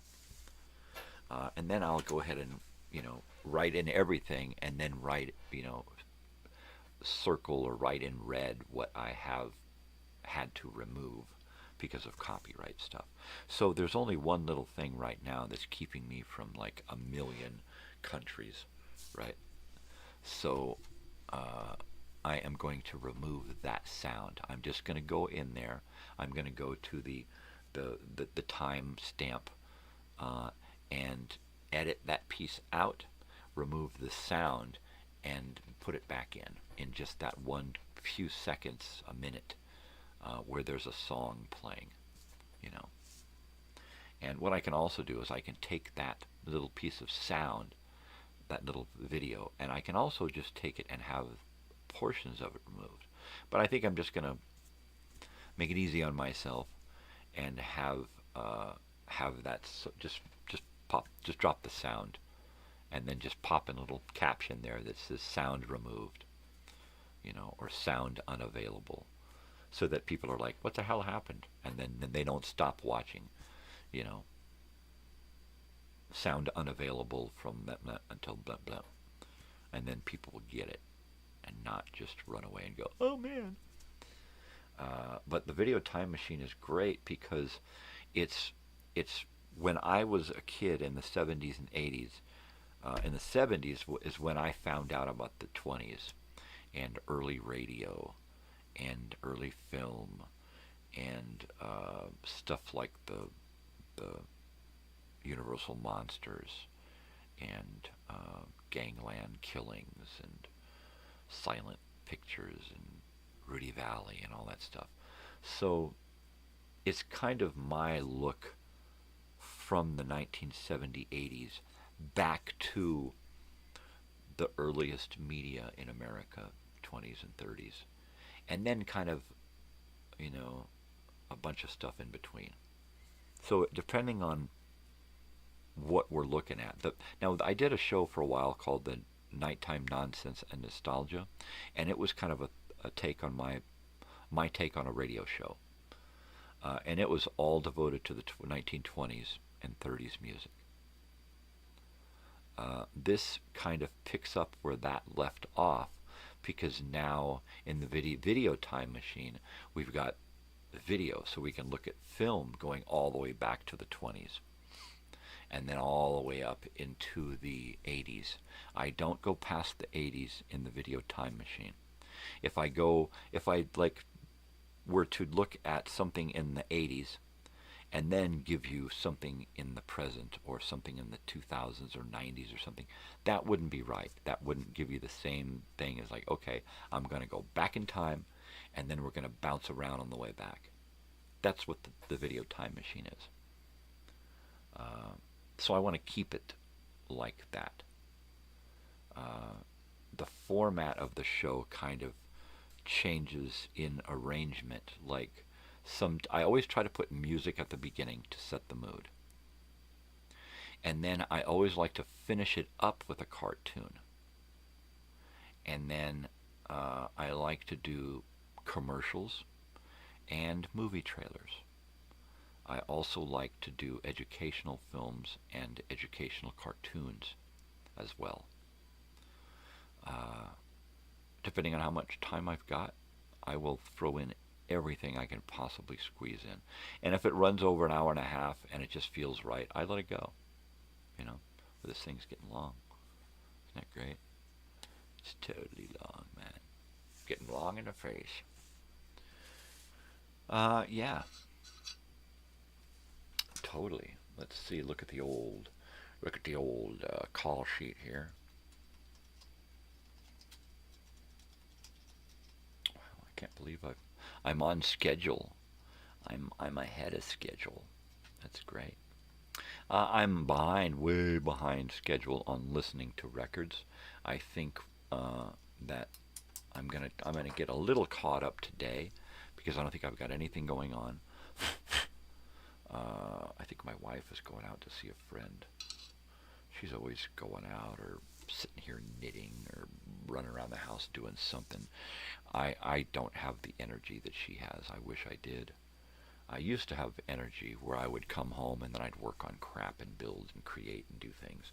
And now I can barely get out of bed to do this, and then barely stay awake long enough to eat lunch or breakfast, and then just barely stay awake, in the evenings to do anything I gotta do. I was so happy when I got done with this video time machine last night at like 6 or 7, or so. I think it was like 7 o'clock. And I'm like, yeah, I got it done and saved it. And it didn't take as long to save as I thought it was going to save. It was an hour long, 63 minutes. But it was only 7 and almost 8 gigabytes, right? Which usually they're 10 or 20 gigabytes for a video time machine, because I just throw a lot of different elements at different sizes. So anyway, I am going to be putting the finishing touches on the video time machine this morning, and then re-uploading it onto YouTube. And then it'll be available this evening at 5 o'clock. Bada bing, bang, boom. The one that I have up now, I'm just going to keep private and then delete it as soon as I get the other one. And now I have 11 more records to listen to. Exactly. I think when you're here and we're hanging out, I think we'll listen to a lot of the stuff that you sent me, because then I can get your input on it. And I like to sit and listen to music, but I also like to sit and listen to the who's, why's, where's, what's, and when's. So that'll be fun. And then, of course, there's a really kick-ass stereo in the van, so we can take some of those CDs with us, right, and listen to some of those. That'll be bitchin'. And it'll be nice that I can listen to some of my Big Sandy CDs, too, when we go camping. Awesome sauce. Yeah, at this point, I just need to get the tables and chair out of the van, the furniture that we picked up yesterday. And then it's strip the van completely and vacuum it and wash everything down, get all the dust out of there, and because it sits a lot and it's the desert. So we're going to get it all cleaned up, get all the windows cleaned and everything, and then I'm going to start packing all of the cabinets and nooks and crannies with all of the camping stuff. It's just going to be awesome. I think today we're going to stop by and pick up another tent, one that we found on Marketplace. So we can have like a couple of tents set up. Our tent to sleep in, Joey's tent to sleep in, a big tent to set up for extra people who show up, as well as a place to hang out inside at night that's not the van, because we can do all of it. We're going to have the van set up so that 4 or 5 people can sit in there and watch a movie or play games if they want. I see that kind of happening in the evening after the sun goes down and it's quiet time, but people are still awake. I think that's where the van is really going to shine, when they can sit in there and watch a movie or Netflix, or play the fucking video games on a TV rather than the little screen. So there you go. I'm going to put together a hell of a kitchen / pantry, and it's all about wooden boxes, wooden crates to put that shit in, because that's just the way my old school body, my old school brain works.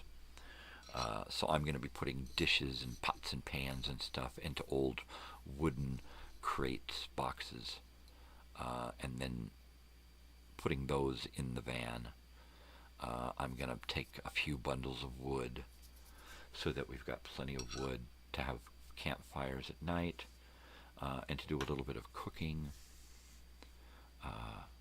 Yeah, it's just fucking sweet. And the walkie-talkies, that's very cool. I'm going to pick up a pack of AA batteries, big giant jumbo pack, so that we've always got batteries for these two walkie-talkies. Not that I think we'll go through.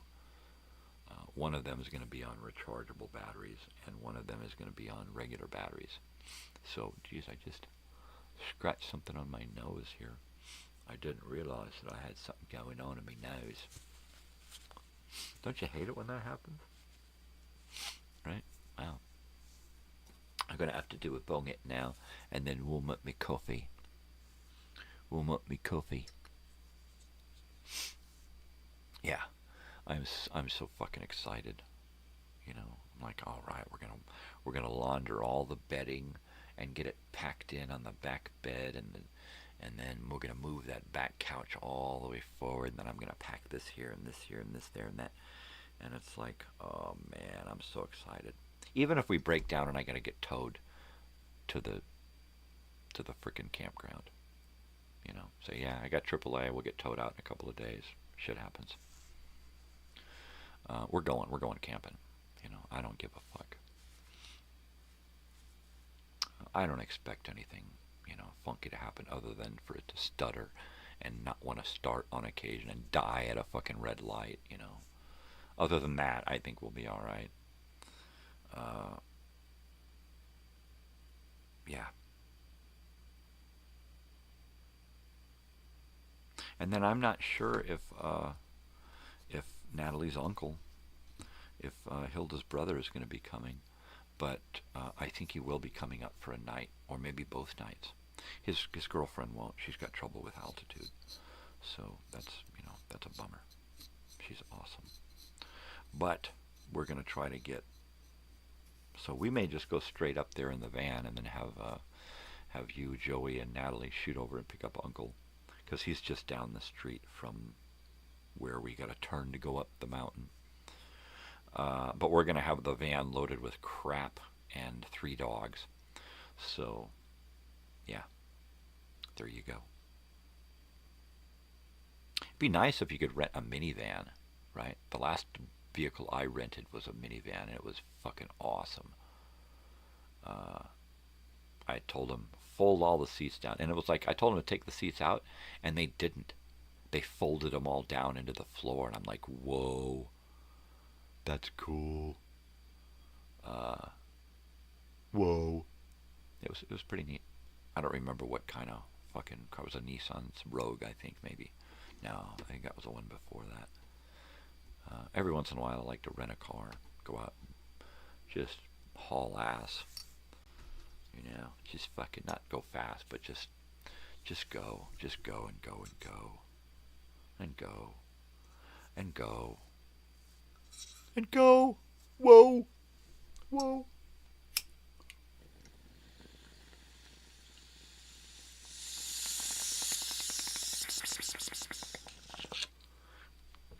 Totally. Totally, man.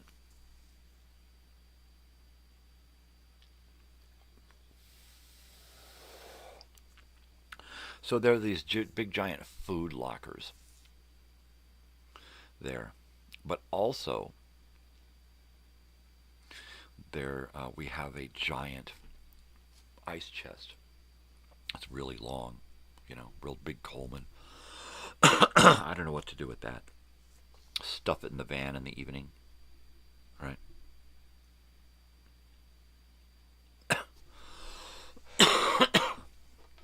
So usually the bears won't come around because of all the dogs and stuff, the people. As long as you don't leave any smells out for them, they're good. Like I've said, I've had dealings with bears before. Bear and my dog. I had a dog that just would not leave this bear alone. The bear was just cruising around eating apples, and our dog just would not leave alone. Just kept chasing him and barking him, getting right up next to him, barking him, chasing him, bumping up and against him with his shoulders, barking and bumping him. Come on, bear, do something. The bear's just like, oh, leave me alone. One swipe and my dog would have been gone. But it was a local bear, had a collar on, you know. It was just a local bear up there in Genoa, Nevada. So, everybody was used to him coming around. And we had apples on the property, so he would come by and eat the apples, as did the deer and the squirrels and all the other animals would come over and eat all the apples. And our dog, Weirdo. The skunks. Oh, the skunks were funny. Funny little skunk creatures. Totally. So, watch the Video Time Machine. If you're just popping into this channel and you're watching this show and you've gotten this far on this show and you're just going, what the hell is this guy doing? What's the deal? What's the point? What are you doing? Watch the Video Time Machine. All right. This show, this is just reality. This show here, this is just my reality. That's all it is. Shows like the Video Time Machine, Nighttime Nonsense and Nostalgia, Minecrafting, those are different kinds of shows. You know, it's all reality, my reality, but it's a little more entertaining. Let me get some hot coffee here. Oh man, I am broken. Phil Collins, no jacket required. Check it out.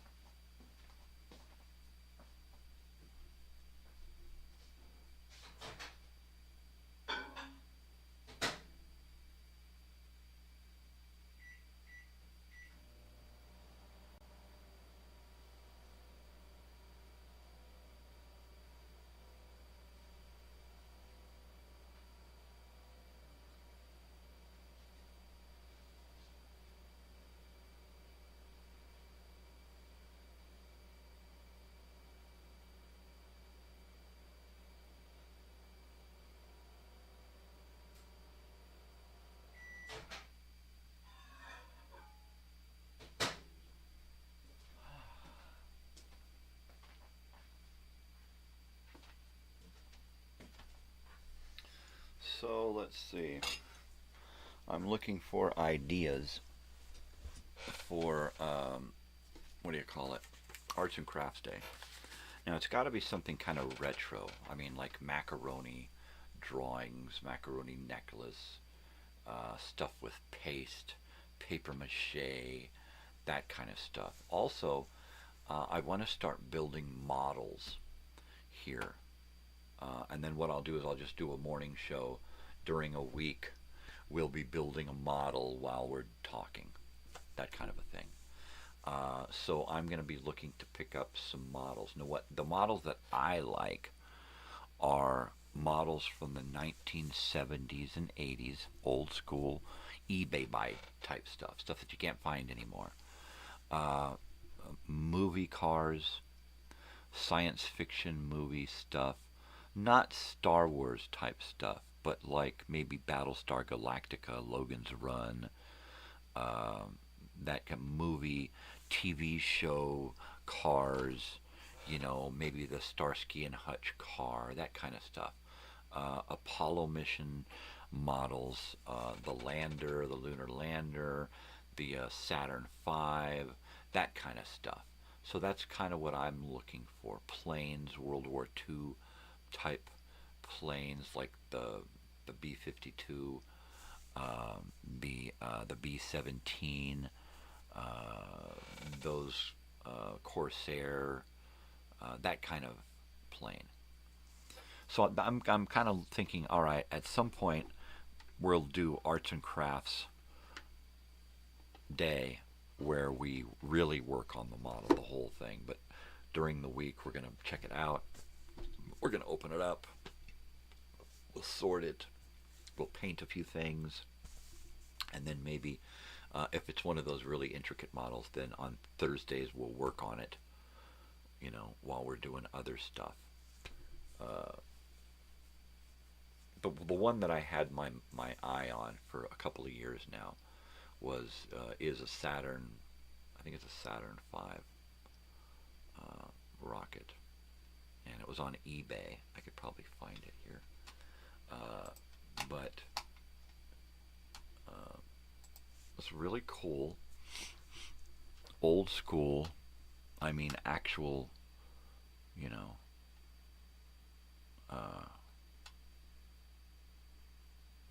where we go, an actual model from the past, right? I doubt that it's still around. I had it in my watch list here forever. I still got a lot of crap in my watch list here that's still there. Gosh, oh my God, it's still there. It's a Saturn V for the Apollo, and it's a 1 in 200 scale. And it's $30, and it is the original model kit for the Saturn V rocket and Apollo spacecraft. That is cool. So this would have the lunar lander on it. That is pretty dang cool. Yeah, and this is the 1970s. That's awesome. Awesome sauce. So yeah, crap like that. I think I'm gonna get a couple of models to do. So that'd probably work for some arts and crafts stuff. And I collect Apollo mission stuff. So the original moon landing Apollo mission, those, pretty much anything that I can get my hands on that's all Apollo. This is Apollo mission. This mug here has got the patches from all of the Apollo missions on there, and then it says Kennedy Space Center. It's one of my Apollo mission memorabilia, one of my prized possessions, right? I got a lot of prized possessions around here. Feel good stuff, things that make me feel good, memory stuff that makes me remember times. So that's why I keep this stuff around. I keep Budman over there next to that bong and that lava lamp, because that sets, with that secrets box, everything. I have these little time capsules that encompass so many different memories depending on how you look at it. It's just it's awesome. The way I live is so weird. My wife and daughter, they even say that I'm a fucking weirdo. I'm a nutcase. Because, in my life, I've had to give up so much that now I'm at the point to where I just want to remember. I just want to remember. You can't take it with you. I'll have to give it all up again eventually, but at that point I won't care. But I will have curated so many memories in all of these things, not just the memories that they hold for me, but the memories that I create with them in the here and the now, right? Wow. So there you go. I know that at some point in the future, somebody else other than you and me will look back and watch these things and then want to know what the hell ever happened to that guy. Because at some point I'm just going to fade away. All of this will be here, hopefully, but I'll just kind of fade away. Which reminds me, I really need to get another one of these hard drives, another one of these 4 terabyte hard drives. I love these Toshiba ones from Walmart. The Toshiba. Oh God, they're so fucking cool. So I need to get another one of those and then just start bringing everything home. All the stuff that I upload, I have saved on these hard drives. All of the education films that I put together, all of the radio shows and stuff that all the videos that I upload, I save on my hard drives. The stuff that I upload live is only existing on YouTube, and that bothers me. So I'm going to get a hard drive, join the YouTube special guy stuff where I can then download as much as I want, and then start downloading all of my shit and get it all downloaded onto one hard drive, so that I can say, okay, look, here's all of my live stuff. Here's all of my old-time radio shows. Here are all of my educational films. All the concert stuff. Every single video that I've uploaded. And then have it in a catalog and have everything numbered. And then let that and all of my worldly possessions here kind of be my legacy. That's it. That's what I can do, is I can leave as much of me as possible here in recordings, and tie all of these things together into this here, so that they all have purpose, they all have a place, they all have description, they all have an understanding of where all of these things come from. Why are all of these things a part of my life? You know, oh my gosh, there's the TV guide that he read on that show that I watched, you know. And for the most part, it's all for my daughter, you know. I mean, a lot of people can leave a house and money and riches and wealth and all of this crap, but when you're gone, what is really left behind? Some photographs, a couple of videos, maybe, and a you know, what do you call that? A trust fund. You know, that's great and all, but what is that really? You know, I'm going to leave as much as me behind as possible. I am going to unload, uncork, unbottle as much of me as I can every day, every week, until this is just done. I'm saying this is the last season because I'm not going to start another season. There's the dogs. I'm just going to let it go and go and go and go. So whether it's, you know, 100 episodes or 300 episodes or 900 episodes, this final season is going to be it. Whether I live to 100 or I live to next Tuesday, right? I really hope I make it to go camping. But whatever happens, I'm going to try to leave as much of my story here as possible. And like Joey suggested, I think I'm going to start writing. I need to do some more reading, because if I can do some reading in the manner that I'm going to be writing, it kicks me off. Like if I were to like read a Stephen King or a Dean Koontz or something, or mainly listen to it on the audio, right? If I were to listen to something, it's going to get me pumped up to write like that. So I'll probably listen to the rest of State of Fear, Michael Crichton. Anybody? Oh, well, if I do a season 5, then yeah. I'll produce it and you can host it. How's that? And if you're living in the area, hint, hint, then yeah, we just do it from right here, and I'll just produce it. You're just pulling my leg. You don't like to be in front of the camera. We'll see when you get here. We're going to do I'm of course going to do a couple of shows during the time that you're here. I don't think that I'm going to be doing a show while we're camping.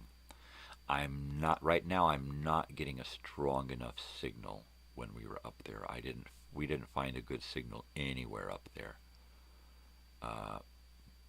Probably because of all of the trees and the mountains, and there's just not a lot of call for good service up there because the population is small. So I am going to take my laptop, my keyboard, my mouse, my hard drives, and I am going to take a microphone, and a webcam. And try. If anything, I'll just record something. Or I might not do any. I may just have too much fun camping and may never pull that computer out. That's happened before. It's like, I'm going to go there, I'm going to do this. And it's like family fun supersedes that stuff. So, yeah. I almost didn't do a video time machine last night because I was dicking around with my wife doing a bunch of stuff yesterday, and I was just wiped out. I would prefer to have just come home and gone into bed. Oh yeah, bring your Polaroid. Bring your Polaroid. Let me know if you can find old school Polaroid camera. I've got the old One Step and I think it's a Pronto, but they're from the 1980s, 70s and 80s. I really need to find some film because the film is where the battery is, the film cartridge. So I need up-to-date film so that it can be used. But yeah, totally bring your Polaroid. I'll show you at some point, I'll send you a picture of my daughter's Polaroid because she's got one of those single half Polaroid ones. So that's pretty cool. But yeah, totally bring that because I'd love to stick some Polaroids up on my wall. That would be cool. Totally. You got to do doubles, so you got to take one. It's like, all right, hold still. We're going to do another one. All right, here's one for you, one for me. Right? Totally. Or I'll try to get my mine. I don't know where to find old school Polaroid film. Right? What's out now? What I'd really like to do is a Polaroid Express. Cool. What I'd really like to do is take my old video camera out, the one with the cable on it, and take that and run that out of the van and around camp, because I got enough cable that I could run from here down to the street. I mean, I've got so much cable, it's awesome. But that'd be cool to be dragging that cable and camera around and recording stuff directly into my computer, but with that old school picture, old school video camera picture. I mean, like 1982 old, before camcorder old, that old. That's great stuff, man. Let's see. So, yeah, like I said, Joey, the camping is set.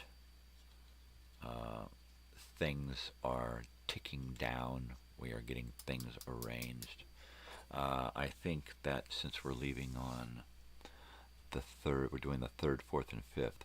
So I think that probably on like the 1st or the 2nd, we're going to go shopping.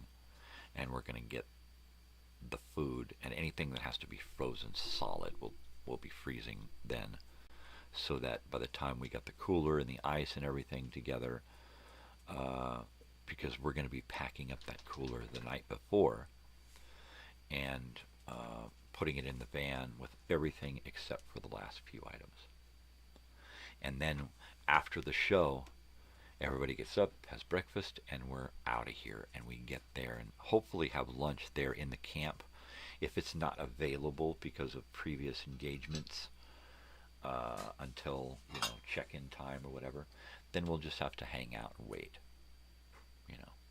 They'll probably give us a pass to sit in a spot that's unused, or we just hang out and park, walk the dogs. Regardless, we'll be taking off there Tuesday morning, so we can try to do lunch up there. That'll be cool. And more than likely, we'll either get up there and set up, and what we'll probably do is get there, and Mom and I will set up camp, and you guys, you and Natalie or whoever else, will probably be checking everything out and the amenities and everything, and then maybe running into town and grabbing whatever we need, or grabbing some lunch or something. So I'm open, baby. I'm probably going to spend most of my time at camp doing camp stuff that I can't do here, stuff that I can't do in my everyday life,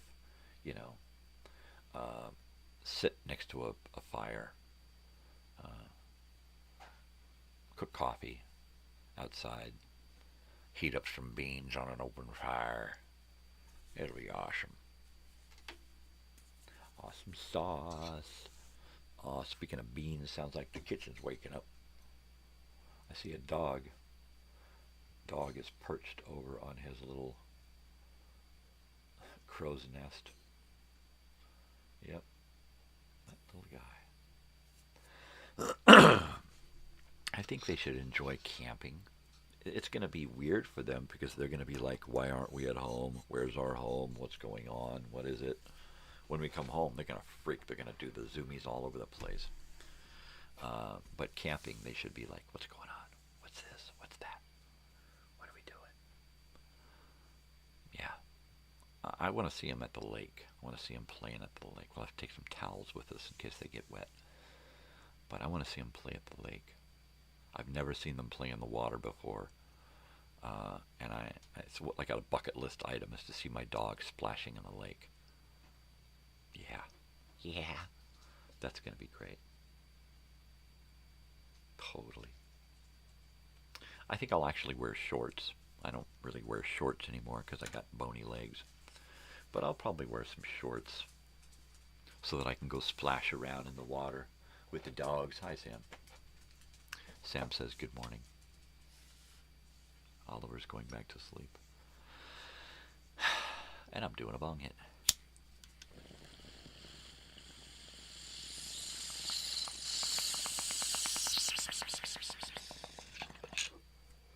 Totally.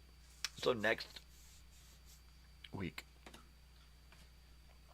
I've got another great movie in mind to watch. The Boarded Window. A little educational film. I believe it's about people who live alone and what they leave behind. I don't know. I haven't seen it yet, so that's why I want to watch it. I think next week we're going to do some arts and crafts, and we're going to play around with the guitar some more on Thursday. We'll have another radio show to listen to and discuss. We'll have more TV stuff to talk about, more movie stuff to talk about. We'll put up another movie that is one of my favorites that you'll probably want to watch, and we'll talk about it a little bit. And then, of course, on Friday, I guess next Friday, we'll talk more about me being, young. Back when I was young. I can remember when I was young. I just can't remember what I did 2 days ago. That's it. That's all. That's okay. That's what it is to be old. Coffee. Okay.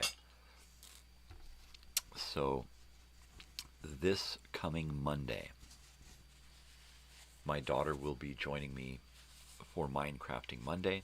She is officially out of school for the summer. She's finished off her first semester at university after 2 years of college and 13 years of regular school. So there you go. She's a career student. But she's on break, so she's sleeping in and sitting around being bored. So I'm trying to engage her in as much as possible, and getting her to play Minecraft shouldn't be too tough. So I've created this world to play in, and I'm hoping she's going to enjoy exploring it for me, and getting tough. She plays a lot of Fortnite right now, and those other weird games. But she's going to have to relearn Minecraft because she doesn't play it that often. So I'll probably get her to jump into a world and run around. I created a lost world, so I think I'll have her jump into that little lost world and run around at night and learn how to, relearn how to play the game and kill and all that stuff and stay alive and survive. And then have her come over into my main world on her game system and and check it the hell out, because I have put the hours in on this thing. You know, it's really cool. And I can't wait to share it with her. And I can't wait to explore it through her eyes. So that'll be neat. And then, of course, Joey will be here in a couple of weeks, and we're going to get busy doing that. And that'll be cool. Having him here and doing, you know, gaming on another level with 2 people. And then all through the summer, I'm going to have my daughter doing guest appearances on Minecrafting Mondays. And because at some point we're going to involve Joey in this, we're going to be doing Minecrafting specials where it will be on a day when Joey can actually hang out and we'll play. And it might be late at night, or it might be early in the morning, you never know. I mean, like early, like 2 in the morning, 3 in the morning, that kind of shit. And I'm, you know, like, whatever, baby. Whatever, baby. All right, well, it is tickety-tick-tocking away. It is time for me to get the hell out of here, because it's late, baby. It's late. It's 7 o'clock right now on the Pacific Standard Time right now. So I'm going to head out of here. Y'all know what to do, people. All right? Be nice. Spread peace and love and kindness and not bullshit. Don't spread war. Don't spread nonsense. Yeah, food. Spread food. That's good. You know, take care of each other. Do something for yourself, but do something for somebody else too. Why? Because it makes you feel good. That's why. Most especially, stay weird, because if you ain't weird, ain't nobody gonna be weird for you. I'll talk to you later, Joey. Thank you for all of the gifts and goodies and stuff, and I can't wait to keep exploring them, and I can't wait to have you here to help explain them to me. Yeah, you guys, take care of each other out there. Be good. Have fun. Do something nice, right? Yeah. Like I said, stay weird. If you ain't weird, ain't nobody gonna be weird for you. Keep it together, people. I will see you bright and early Monday morning. Happy weekend. Take care of yourselves.